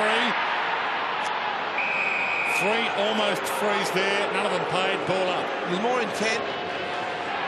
Greg Ratner, the Carlton, will be asking why with his effort here at the start of the game after a big smacking last Sunday night against the Bulldogs. Yeah, they're still their choice, their options by foot are still probably the wrong options. They're going to 2-on-1 situations too often. Bevan caught. Garlett. Tucked up against the boundary. McGlynn fights on. Umpire looking on. He might be in trouble. He's gone. So 4 nearly frees end up in a real one. Just outside his range. Greg looks at centering it. Sydney Swans flood players back. Scotland. Well, they've got 14 players back defending the back 50 at the moment, the Swans. Pike's on the line with Hampson. Puts up the big rainbow, hoping there's a pot of gold at the end of it. Back of the pack, Goods. Slaps it down, clever palm to McVeigh, Malcheski, O'Keefe, Jude Bolton, Kirk. Your hands have been good today, Sydney. Inboard, Jude Bolton. O'Keefe beaten for it by Simpson. Russell, hands just as good. Simpson made it tough for Joseph. Russell mops up that little mess. White. Spears it wide. Too wide for Yarran. Again, you've got Hampson there on Mike Pike on the top of the square. You go short to a 50-50 on the boundary line, or you go long to 30 metres out to allow your crummers to get the work. Some restless fans here. Richards back, Malcheski. Corral can't run it through, can't slip. And 2 players go to 1 man. Embarrassing. That's Three Stooges stuff. Mattner can go. And that's classy stuff. Nice pass out in front of Mattner. Good work from Betts to get onto the mark and slow up the flow of play. Tough one for Kennelly. Murphy dropped it. Murphy's been good at the start of this third quarter. Robinson back to Murphy. Richards in the middle of 2 players takes them on. Well, that's the story of Carlton there with that forward entry. They've got a 2-on-1. They've got Ted Richards cooked, and Ted Richards didn't have to move to mark that ball. I'd hate to see the actual count of slaughtered balls inside 50. Well, inside 50s, Alistair, are even. Now, Carlton go 1 up if they get this one in. Gibbs got it from Robinson, gives the weight. Hannah Brick with shoes, back to Carazzo. Pressure on the kick, it's good though. Robinson, Gibbs from 50, drop punt, on target, just misses. And about 29 inside 50s to Sydney's 28. And you just see here the 2 Carlton players go the ball carrier. One of them had to get defensive side. That's the connection. 1, the connection Sydney's got, and 2, the lack of communication with Carlton. And as you said, the inside 50s to advantage of the Carlton side at the moment, but scoring shots is 19-8. Mattner bumped on the kick, ball back alive in the middle. White had it, but was dumped. Gibbs gives it off. Scotland caught. Meredith sidesteps off, dragged down, and maybe ball. It is. Legal tackle from White. Well done, Joe White. And that's why you want to tackle. Tackle the hips. Don't look at the ball. Go hard at the torso. And White hits Henderson. Just building into the game here, Carlton, mate. They just need some scoreboard pressure. Heads to the pocket. Easy punch away, Mattner. Well, just a little bit slow getting back, Henderson, just to put the ball out in front of... was it Betts on that occasion, was it? Did you see the ruckman 30 metres out running to the top of the square? Yep. You get that ball to the top of the square. Jacobs is 1-on-1 with his direct opponent in the ruckman. So Gibbs to send it back. Top of the square, over the head of White. Moore, tough one, almost legged. Little toe poke from Yaron. Bevan handball wide. McGlynn, well tackled by Bauer. Didn't overcommit and holds it in. One thing about Lockie Henderson, he did leave the ground last week on crutches with that cork knee, so there was doubt that he'd play it all this week. So heavily strapped. No wonder he's having a tough day at the office. Murphy, Scotland, Grigg to the square, and back with the flight. It's a beautiful grab, good contested mark. Betts, Yaron, Murphy, they're the three boys that really lifted for Carlton in this third quarter. They just need some scoreboard pressure just to get the saver-seater down in Sydney's mind. He's an exciting player. Good, courageous mark, running back with the flight of the ball. They needed something special, the Blues.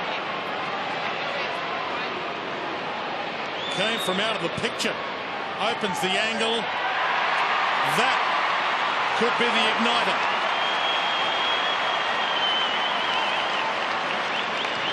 This is a good mini fight back here from Carlton. It's all come about work rate again. As you just see Eddie Betts there take a beautifully contested mark. Brian O'Keefe eyes on the ball.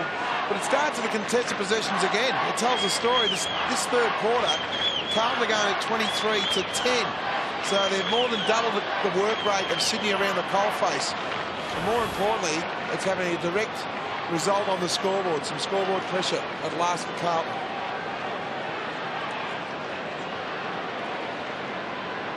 First goal of the afternoon for Eddie Betts.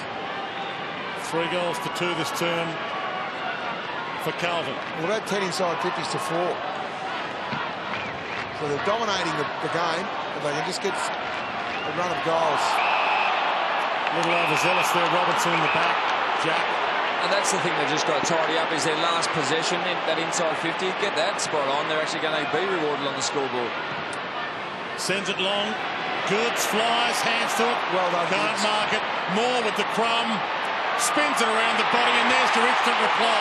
That hurts.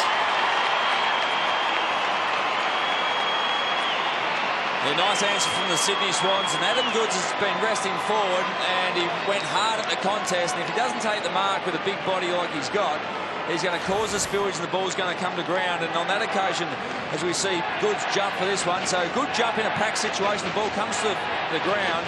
Moore started at the back of the pack, but attacked the front. And a perfect crumbing goal around the body. Nice goal, nice answer.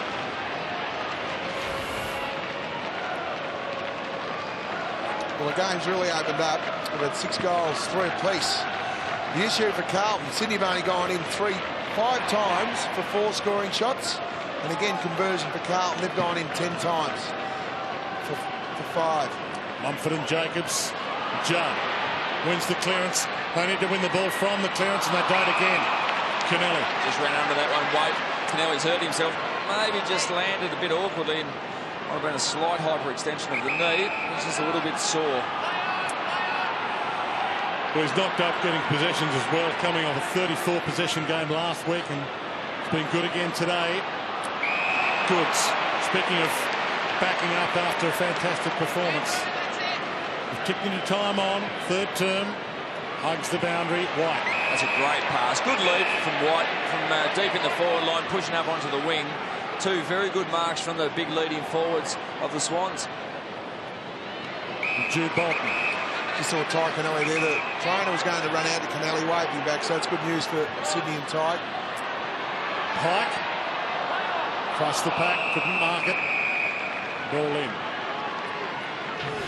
Come off a PB last week, Ty Kennelly. You just see there the slip. Just didn't seem to be a lot in it. Yeah, just came away from the contest. Bit sore.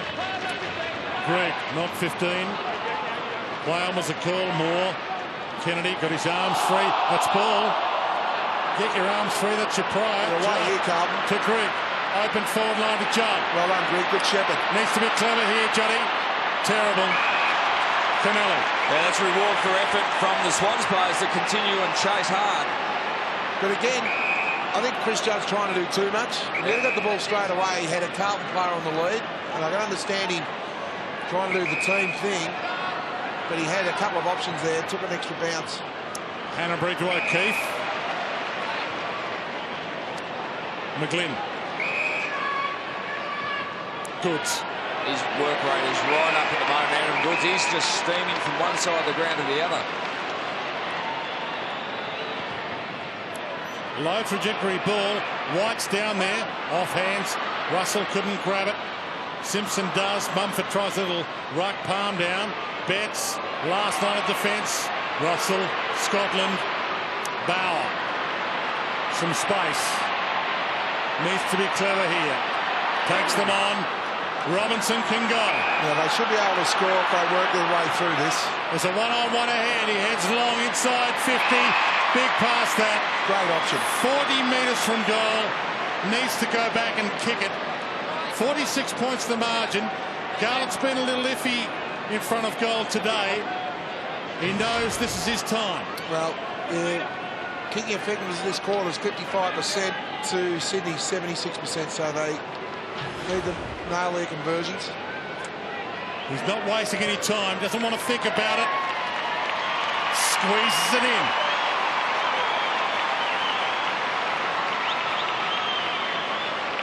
They're hanging in there in this quarter, Spud. As you touched on, the stats are sort of going in the direction of Carlton. The fact that they're getting their hands on the ball 65 to 58, but their finishing skills is what's been the problem. When they can hit targets inside 50, they're converting their opportunities, but hitting that leading forward has been the real battle for the Blues. Well, the best part about it, they attack through the middle of the ground. Yeah. Through the corridor, they're down on the scoreboard, attack through the middle.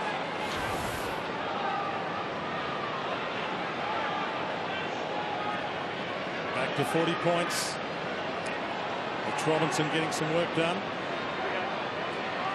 24 minutes gone, third term. Ton of time left in this. Pike in the ruck. Judd again. Clearance, but to Jack. Caught, dispossessed. Matner hacks it high to half forward. Jude Bolton under it, flies. Oh, crunched. You would have thought that was illegally crunched. Meredith. Kirk. Matner from the wing. Greg pursues him. Kicks it wide. White. Once again, good lead, but very good kick out in front. Allow the big forward to run onto it. Henderson playing out of fullback now. Moore flies. Almost plucked it. Gathers his own crumb almost. Joseph tied up. Tackled across the boundary by Mumford with a little extra aggression. That's why I reckon he's the trade of the year, because he contests in the air and his stoppage works very good, but his second effort at the tackle is great. We've got to be careful that secondary tackle, though. He got 2 weeks early in the year for Gary Ablett tackle, overzealous. He did, and he was horrendously unlucky with that. Yep. Been about 10 of those since, and none of them have been suspendable. Matner dives. Garlett slips. Grundy gets. Kennelly made it tough for Shaw. Hampson came at him, overcommitted. Matner wide to Grundy. Playing with them a little at the moment. Late in this turn, players are getting tired. Matner wider. Hanbury wobbles it inside 50. O'Keefe, Moore, who's been inspiring. Adam Goods from the pocket. Don't expect him to pass it. Kick through by the Blues. Only a behind. Well played by Bauer. Been good all day, the Sydney Swans, with their quick hands around the stoppages. Have a look at this tackle, Spud. Well, he gets the tackle there, but then rolls him over again. He's just got to be careful with that. It's okay showing your team that you're strong, but they'll have a look at that. Right. Short. Betts. Hawker. Caught. Tackle. Bevan wrapped him up, dragged him down. Bit off more than he could chew there. And likewise Bevan with the kick. Yaron trapped that. Back to Bevan. He mops up his own mess. Jude Bolton floats it. It'll be Waite's ball. Big 3 minutes coming up here. 41 points the margin. Carlton winning the quarter. 47 down at half-time. Another goal. Just give them a sniff going into the last term. Space to use. Hand off to Russell. Oh, he got to hit that target. Matner, Yaron. Shaw makes it a 2-on-1. Little topo. Crowd wanted a free for Yaron. Thought he was held. Matner over the top. Meredith. Russell came hard. Meredith kept his feet and kept it in. And kept Russell in with a chance of holding the ball. No free. Have a look at the hard work Carlton had to do after the missed target from Yarra.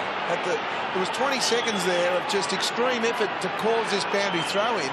Just a simple target missed by foot. But also the first person to the spillage was Rhys Shaw, a Sydney Swans player. There was no Carlton support. Russell, another kick towards attacking 50, marked by an opposition player, Grundy.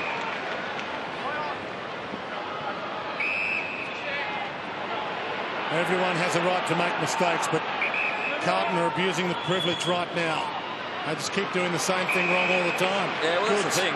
We all make mistakes, and certainly you make that many mistakes by foot, you're not going to win games of footy. Well, it just deflates you. It just means when you turn the ball over, you've got to do something extremely special to get the ball back. And the work rate, it becomes fatiguing, not only mentally but physically. O'Keefe and Waite go at it. Kennedy dragged down by Waite, pleading for a free, doesn't get it. Getting angrier by the minute. An aggressive tackle. Yep. 10. Hard to ground. Fair aggressive. Fair aggressive. Fairly aggressive. Another ball in the middle of 9-10 players. This is playing into Sydney's hands now. They'll be happy just to run out the clock and have about 4 or 5 stoppages to go to the third quarter. Conversely, Carlton need to get a third man up and open the game up. Well, 35 points sounds a lot more gettable than 41. Toe poke to McGlynn. He can stretch it from 41 to 47. Misses. It's 42 with 91 seconds to three-quarter time.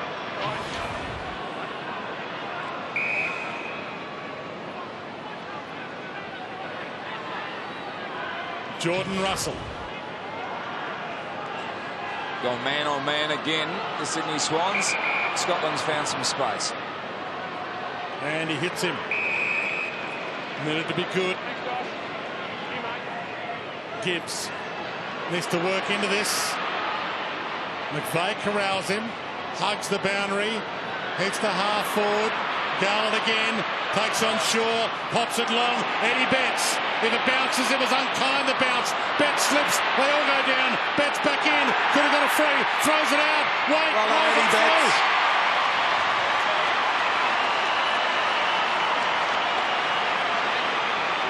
Desperately needed that goal with a minute to play. 5 goals to 3 they've kicked in this third quarter, Alistair. And Eddie Betts, he's been lively. He's been lively. It's not all about his goals, but his reaction time to get back up, get back into the contest. Could have got a free kick there for in the back, but had enough class just to get the ball up to Waite.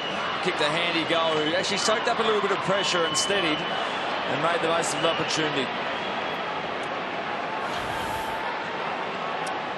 Much needed goal there from Carlton. Yeah, it was definitely a free kick there to Eddie Betts. Yeah. Only falling on the top, but he kept in the game. He stayed in the game. Got his body in over the ball, in first. Could have got the free kick, as you said. And all of a sudden, there's a big 55 seconds left in this term. Kennedy, long bomb, White, 3 to beat, Russell to fist. Moore slips his way through traffic, pops the pass, 3-metre pass. McVeigh, he slips his way through traffic, and Meredith kicks the instant reply. Ouch! Carlton kicked the first goal of the third quarter, goes to centre bounce, Sydney go bang, and then Carlton, just some semblance of trying to get some ascendancy, kick a goal, a minute to play. Sydney again win the clearance. Josh Kennedy gets the ball forward to a contest. Jesse White, Russell over the top. Just use the ball through. That really does hurt. That was well called there, Dwayne. Mentally, that really does hurt.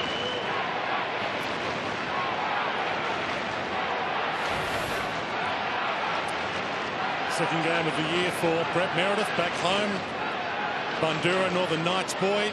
Paul Roos happy with that steadier. Yeah, he was good. I think he was getting a little bit anxious. Certainly, Carlton were coming. Can Carlton get the reply to the instant reply? White, caught, had some time, gives it up. Garland down to 25 seconds. Gang tackle, Carazzo over the top. Ball up Both coaches down there ready to attack their players at three-quarter time. Jared Waite was really strong on the tackle there, Alistair, but just a bit too hot with the hands. The intent was there, just not the execution. Yeah, from 2 metres, just a little bit hot. That's Judd, Grigg, Russell. They need a mark, Carlton. Big punch, O'Keefe. Ball hits the deck. Down to 5 seconds, and Malcheski averts the danger. Welcome to my nightmare. Brent Ratton and a 42-point deficit at three-quarter time. Swans 14-9-93. Carlton 8-3, 51.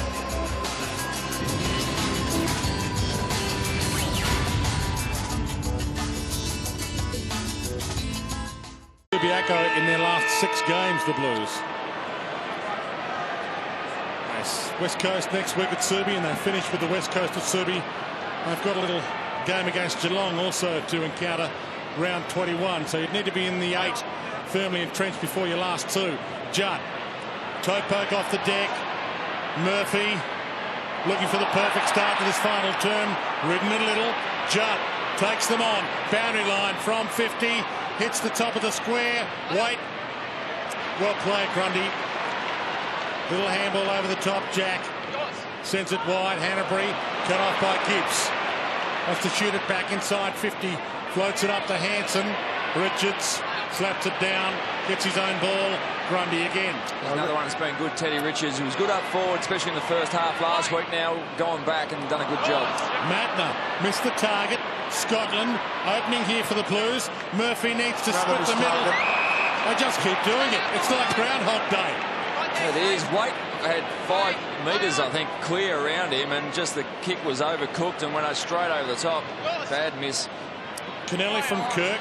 McGlynn bumped off it. Murphy, another chance, and he hit a target, but it was dropped by Waite. Tough one, but gettable. Judd, trick.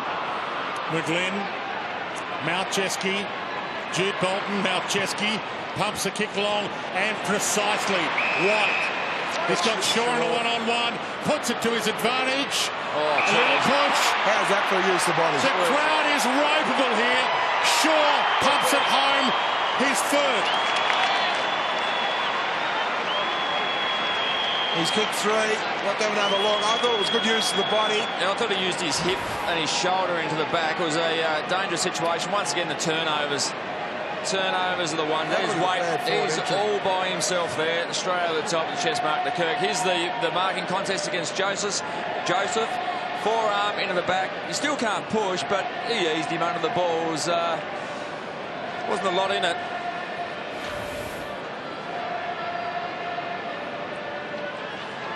If you don't know what happened in this game of football, just watch the last 2 forward entries. You see Murphy kicked to a 3-on-1, should have hit Waite lace out, but I went to Brett Kirk. The ball goes straight down the other end to a 1-on-1 to Reece Shaw's advantage for a goal. 48 points the margin. The biggest margin has been 52. Murphy heads wide. Kate Simpson. Kirk with him. Did he slap an arm? He slapped it out, that's for sure. Ball in. Been good again, Brett Kirk.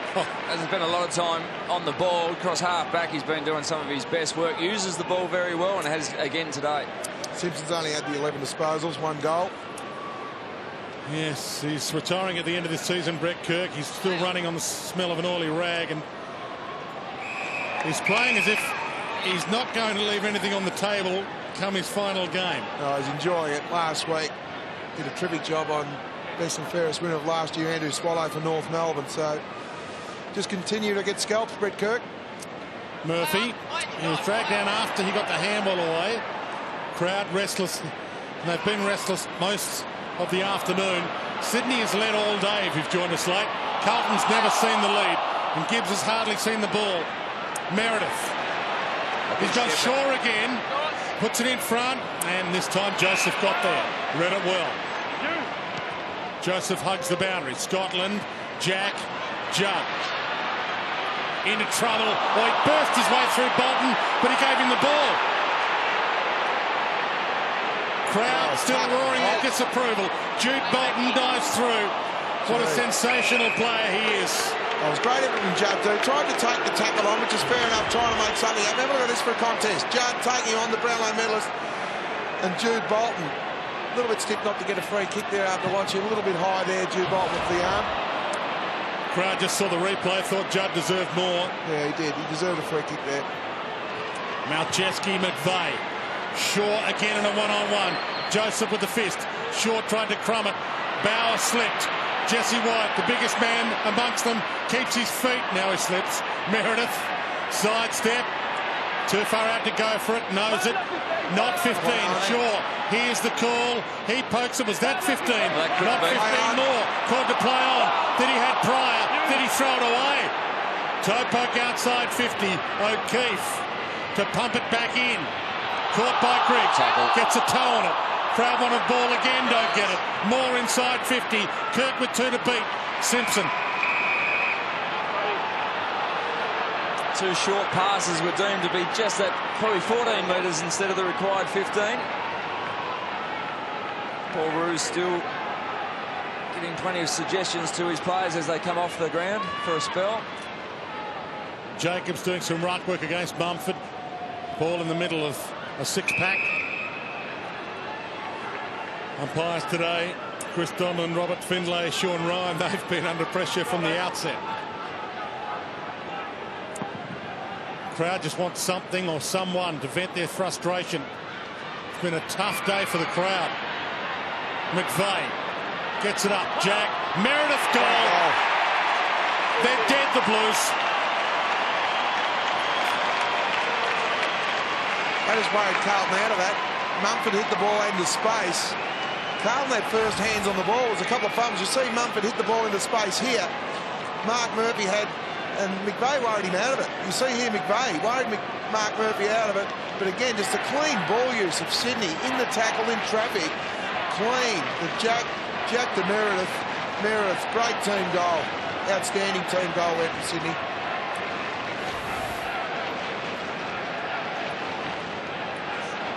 Their ball handling has been very clean today, hasn't it, Danny? Especially in the congestion. They've used the ball well going in the forward 50 as a few of the Blues faithful start to leave the stadium. But the clean hands, the efficiency by foot has been the difference, along with contested ball and clearances.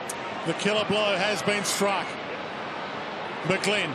Armfield hassles him. Meredith, who's kicked 2. Ball up. Chris Judd still in there, trying, laying tackles, putting pressure on. And I thought they were crazy, the Swans not playing Leroy Jetta today. We saw Leroy Jetta's game in the reserves last week, guys. He was outstanding. Equally as impressive as big Jesse White. He was very good. But then you've got to reward Matty. Mattner's always a shoe-in, so he come back from injury, Dwayne, and when you have a look at their half-back line, it's got the luxury now of playing Shaw up on the forward line. There's Mattner. But it's the fish John West rejects that makes them the best. I mean, when you're keeping guys that are in form like that out of the team, everybody knows you better play well, better do the team thing. That's why Collingwood are on top of the ladder at the moment.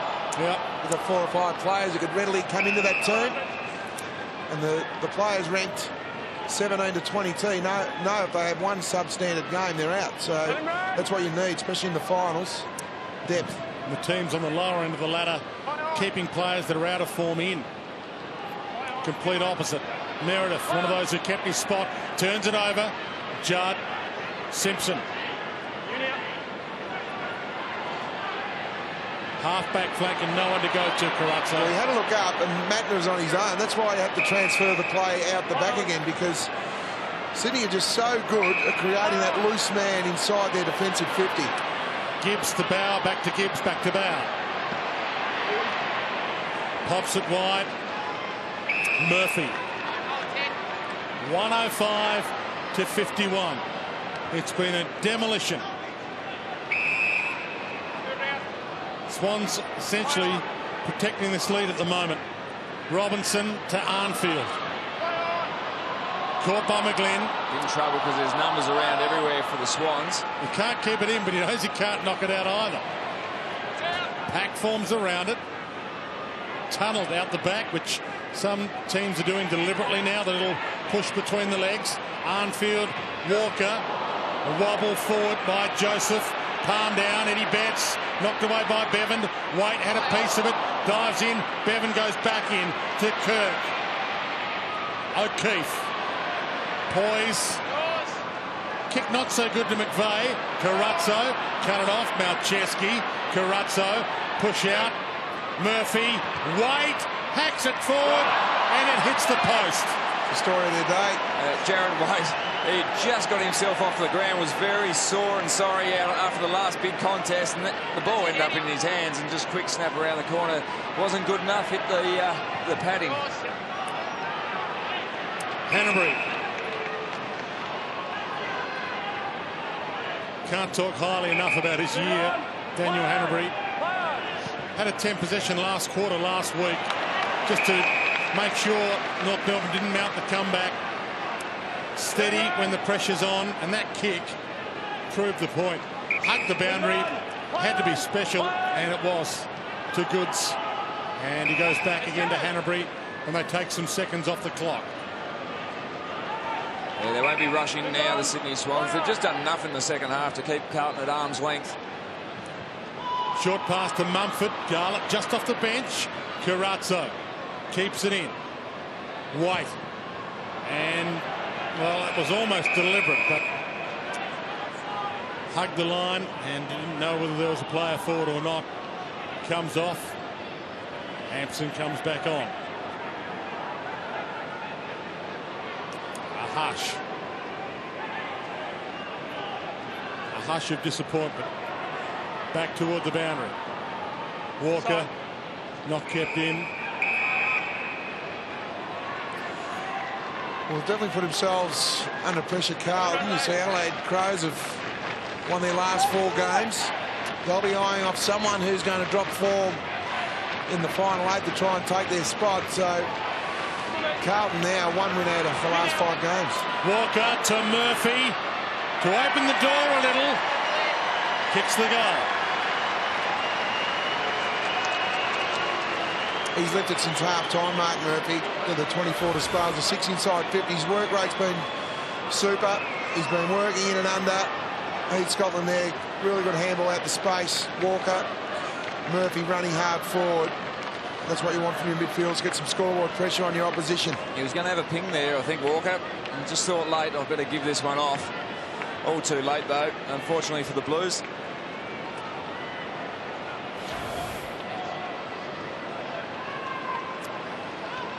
Turns 23 years of age tomorrow. Mark Murphy, Father John, of course, played for the Swans. Played 224 games for Fitzroy, but 23 games for the Swans as well, and a few for North Melbourne. From the ball up, Jacobs down to Jude Bolton. Mumford gets it back and gets his own clearance. Bevan, Kennelly. He's got McGlynn peeling wide. Carazzo with him. McGlynn, hands on it, couldn't mark it. Carazzo, clever. Not a lot to go to. Sits it up to a one-on-one. Betts beats Kennelly. Kennelly just lost that one in the lights, I think. Greg Murphy. Another spark from him. Hampson. He's competed well, Sean Hampson, when he's been forward. He's a big body, long reach, competes well. If he can do that once or twice a game and finish his work with goals, it's going to be a real bonus with Matt Cruiser out of the side. Just his 3rd game for the season, Sean Hampson, but picked ahead of Robert Warnock again this week. He's in the same state under-18 side as Jesse White for Queensland 4 years ago. Already kicked 1 to this end today, so he knows where they are. Tiny glimmer of light at the end of a tunnel. We might have just seen another errant high five. I think Chris Judd's given Sean Hampson a high five and just one straight to the right eye. But this is the kicker went up in the lights, I think. Ty Kennelly just missed it. Eddie Betts read it much better. And this is a very good pass in the end to Hampson, who was on the long lead. He's got that big reach. He did enough work to get Ted Richards off the ball to start with. And more importantly, finished his good work. Mark Murphy in a bit of a purple patch. Goal assist there, kicked the previous goal. again, their ball use. You talk about their three midfielders. Murphy's going at 60%, Judd 60%, and Gibbs 50% by foot. You need your three class on ballers to be somewhere around 70-75%. Jude Bolton in the middle of it, just got it out in time. The umpire was considering a holding free. And we've said it all day, but if you could cut up the stats into sections of the ground, you would see that most of it's just forward of centre going into the forward 50 where they turn it over, as we see Carlton's next 4 weeks. So West Coast, Collingwood, Essendon, Richmond, and then, though, they finish with Geelong and then Fremantle at Subiaco. So conveniently cut out their last two. Hampson, short pass. Clever collect. Well played, Jamison. He's done it again, Hampson, but he's missed. Oh, the big fella's just sprayed it right. He wasn't happy with the first one off the toe. That, I think he took a bit of a divot, but he followed up and was there to be used again. Disappointed. Big mummy sigh of relief there. There's nowhere to be seen. Shane Mumford. He's a good athlete. He's tall, Sean Hampson, and just runs and jumps very well.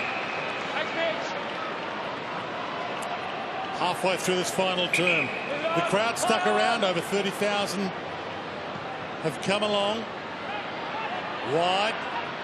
Hampson got a fingernail on it. Gibbs over the head of Yaron Matner. Good to have him back. Yeah, we've got the best 4 running halfbacks in the competition. Even the luxury of playing Reece Shaw at full forward. Can't fit them all in the halfback line. Malcheski to Pike. It's been inspiring, Malcheski, after the last ligament replacement in his knee. Pike heads wide towards Shaw. Fist on it. To the back. Judd wrapped up. Got a handball out just in time. Oh, that's high and ugly. Oh, that's ugly from Walker. Gee whiz. Walker and McGlynn. McGlynn's done well to actually get up from that. Thought that might have been very ugly. I think 31,000 here. Just happy that he got up. Gee whiz. Both hard, both playing super hard. There's McGlynn. Hit over the ball. Oh, yeah. Yeah, you don't like to see that. That can be very dangerous. So, good news that McGlynn's up and about. And Walker slipped as well as he's come in trying to slow up. How about he slipped in this last one? Just that right boot slipped. He tried to anchor. Yeah, he tried to stop, I think. And he skated like it was a skating rink. That could form part of his defence. Because I think they want to try that. He'll need some defence. He did hit him mainly shoulder too, thankfully. Yep. He's tough, McGlynn, the boy from Wentworth, originally from Hawthorn. It's kick 2. From the paint of the 50. It bends a little late and a little too much. He deserved a goal after getting that near miss. It's got to be. Once again, watch the right foot of Walker as he comes in here. He goes to stops and slips. Yeah. So I think he has genuinely tried to slow up there. He has. He's got the cleats on, and you could just see Rowan Smith was all over at half-time. He slipped about a foot there, which is enough to make that contact. Shaw was caught there, no holding the ball free. Jamison deserves it and didn't get it. And a little wide ball from Joseph, out of play on the full. Once again, the right foot of Walker as he comes in, because this looked ugly in first motion. That right boot slipped 30 centimetres at least, and I think that is a genuine case. It looked ugly live, but it looks like he did definitely try to slow up. And let's hope they take that into account. Well, they need to. No, they have There's to. intent there. There's no doubt that the slipping of, I think it was about 45 centimetres. When you have a look at it, it's hard from our angle. And that's enough to create the contact. So you take that out, and he doesn't make contact to the head. Jack takes off, got bumped on the kick. Mumford! Oh, the big fella, the trade of the year. He'll just slip around, will he, and play on? Pushed on the angle now. He's kicked 3 goals this year. Hard to believe that at one stage he was 130 kilos. Couldn't get a game for Gippsland Powell. He was too fat. And he hits the fat bit. So is that post. Very fat. That's a big man. 130 kilos. You're saying under 18s he was 130 kilos? Yep. And, well... That's a large lad. It is. Diet of junk food and no vegetables. Garland. Pops it towards half forward. White, Betts left it for him. White got nailed. Arnfield wants to go for goal from 50. Centres it instead. Hampson, who's been good. Oh, free against him. That's unkind. Yeah, he put the hands in the back. Unfortunately, should have used his forearm. It was a perfect kick from Arnfield. Just see here, the hands. Gee. It was enough though, Dwayne. Unfortunately, he had to clench his fist. It's a mark. It's as simple as that. That's it. That's the rule. Clench your fist and use your forearm. Players do a lot of training with it now, and I think it's a good rule because it doesn't allow the tangled arms and holding the jumpers. So, the letter of the law, it was there. O'Keefe to Jack. Caught, wrapped up, and Judd gets the free. And the crowd draw their approval. A free finally. Judd. 42 points the margin. White, goal square. How's that for a fist? Back with the flight, Matner. Didn't just fist it down, fisted it through. Well, Matner again, come back into the side. You just see here, they're so good. That high ball, they'll always get a third man in. And that is a magnificent spike from Matner. 20 disposals, 10 handball receives. Bevan. Both teams, if you've joined us late, without a man. Smith for the Swans, a hamstring, and Lucas for the Blues, a hamstring. And Dwayne, the Swans might be down another man as well. Jared McVeigh's come limp from the ground, and now they're icing his right calf. Okay. Well, and Lynchy saw that earlier, didn't you, Lynchy? Yeah. I think that was in the first quarter. Early in the first quarter, he just grabbed at that right calf, and it's just got the better of him. Maybe it was a kick early, so he could play on, and it's just starting to tighten up now late in the game. Saw Dan Hanbury being rested as well on the bench. And they've had this one for a while, the Swans. Biggest margin, 52 points, stands at 41 now. And percentage an issue as well for these two. They came into this game essentially with the same percentage, 108. So the Swans will not only get the 4 points here, but a little percentage boost. Hampson went for the kick and left it. There's only 0.9% between them, Brian. There might be a little more now. High bomb, Russell. Good grab. Gibbs forced to go back and get it. And that was ugly, as a lot of Carlton's moves forwards have been. Carazzo, Greg, Arnfield, held up by Moore. Well, it's got to be confidence. Bryce Gibbs is one of their best kicks in their team. There's no doubting that. But the last 2 weeks... Robinson has played the mark, and he didn't even hold it.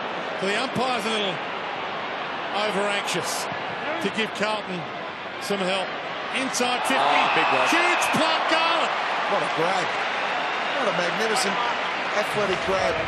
Look at this athleticism. That is a super grab there. I don't know what the defence could do with that. Hampson was coming. Worked hard, but just a good grab. Good jump. Wee man McGlynn there trying to get up there and spoil it. Kick one in the third and can't add to it. They've had 4 more inside 50s, Carlton. 48 inside 50s to Sydney's 44. Carlton have had 17 scoring shots for 48 entries. Sydney have had the 27 scoring shots for 44. That's the tail of the tape there. It's good to see some Blues fans happy at this ground. Those young children didn't mind. The chips were still hot. Yeah, there's the chips, and they can get an ice cream on the way out. Mumford gives it off. O'Keefe. Unclear by Jamison in game 50. Won't be one to celebrate for Michael Jamison nor for Paul Bauer, who also plays game 50 today. It's been a lovely draw in the second half, isn't it? All the damage was done in that first half of Sydney. Slap down to Judd, another clearance. Mumford made him earn it. Murphy manhandled Matner. That was deliberate, but the umpire's not going to play it this late in the afternoon with the game all but cooked. Well, it was 47 points you just see there. Just tapped it over the line. He'd had enough. 47 points in front. Sydney were at half-time. Carlton have reduced that margin by 7 points to be only down by 40. But when the game's up for grabs, the first half it was all Sydney. Kennedy just killing them softly at the moment. The Swans are not necessarily attacking, not playing their best footy, but content to run this clock down and protect the lead.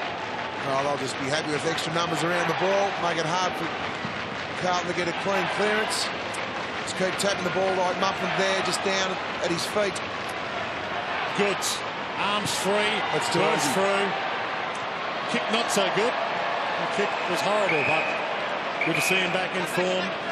And for the Sydney Swans, it means home final. If they finish 5th or 6th, they'll get a home elimination final from that position at the SCG. But this win still keeps their top 4 hopes alive as well. It certainly does. And up until last week, they were in a dreadful little rut, and they turned around in great fashion last week against the Kangaroos, and now they've been very impressive against the disappointing Blues. White. And Smothers touched on earlier in the game, it's their first victory against the top 8 side. Not that Carlton's really playing like a top 8 side at the moment. Off hands. Henderson. Betts. Goes back in. Had it, lost it, got it, lost it again. Matner, Kirk, Simpson. Especially the start of the year, they beat last year's grand finalists. Oh, yeah, they were very good. They played some very impressive football early in the season, but it's been so disappointing in recent times. Another divot that needs to be replaced. But it's been a burial ground in more ways than one this weekend, this ground. Essendon buried here last night. Carlton buried today, though the scenario is a little different in that Essendon, their whole season's shot. The Blues can still resurrect it, but they've got a tough run. Next 2 weeks tough, last 2 weeks even tougher.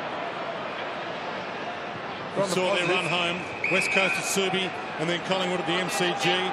Essendon, Richmond, Geelong and Fremantle to finish it for the Blues.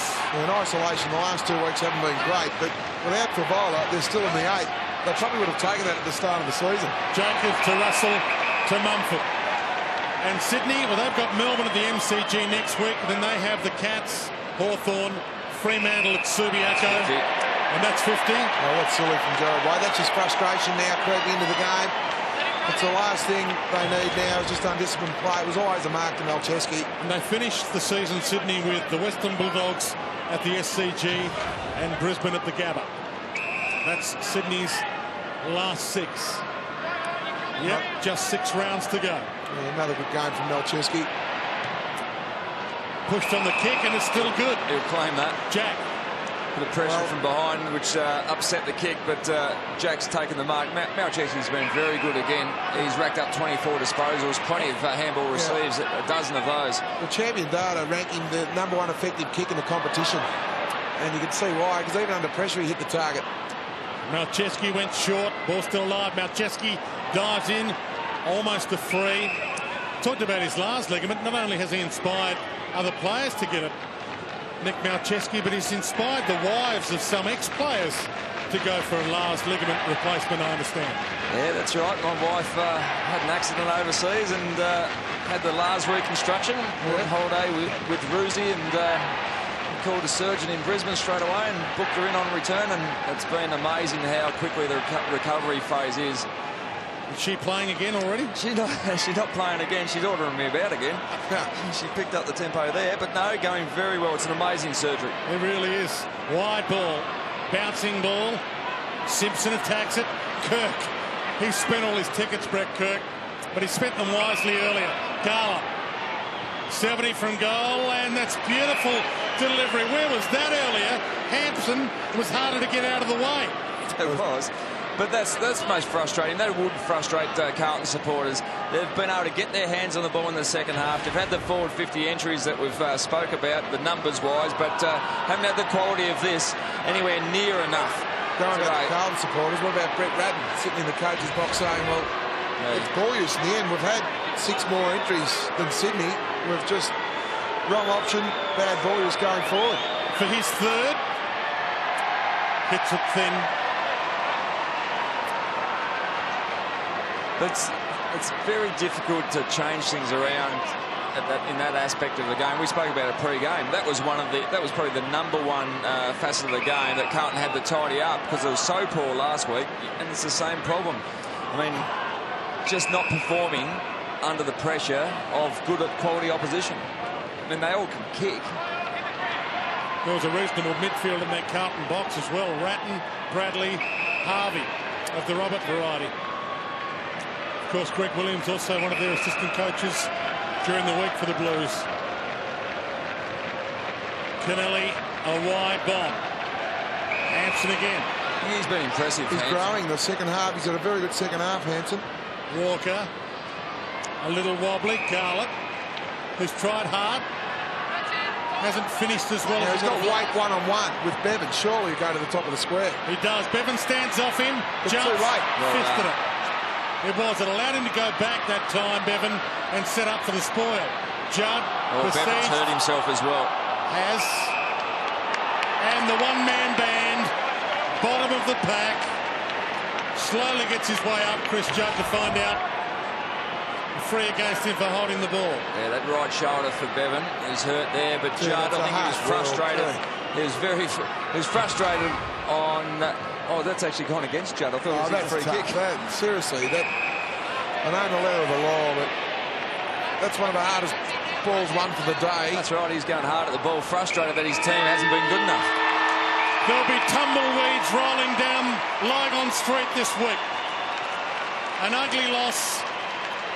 And their spot in the 8, their chance at the finals, the Blues, in jeopardy. But look out for the Swans. They're on the march again. 39-point massacre. 16-11, 107 to 10-8, 68. A disappointing day for Carlton, but the Sydney Swans have won 2 in a row, found some form. Their good players are in great touch. And Adam Goodes is going well. There's a concern there. Jared McVeigh has got a whack on the calf, so there'll be some sort of doubt whether he'll come up for next week. But he has been a very good player over a long period of time. He's been one of the best on the ground again today, Adam Goodes. It looks like Rowan Smith is just wandering down onto the ground to catch up with one of the best players on the ground, and that once again is Nick Malcheski. Thanks, Lynchy. Well, Nick, pretty important game for the club today. It was a superb game in the end. Yeah, definitely. It was. We're both on the same points and top 8 spots there, and we needed to win today. You just didn't give Carlton any space at all. Is that something you spoke about during the week? Yeah, definitely. They're a good running team, and we knew if we just shut them down defensively, it would go a long way to winning.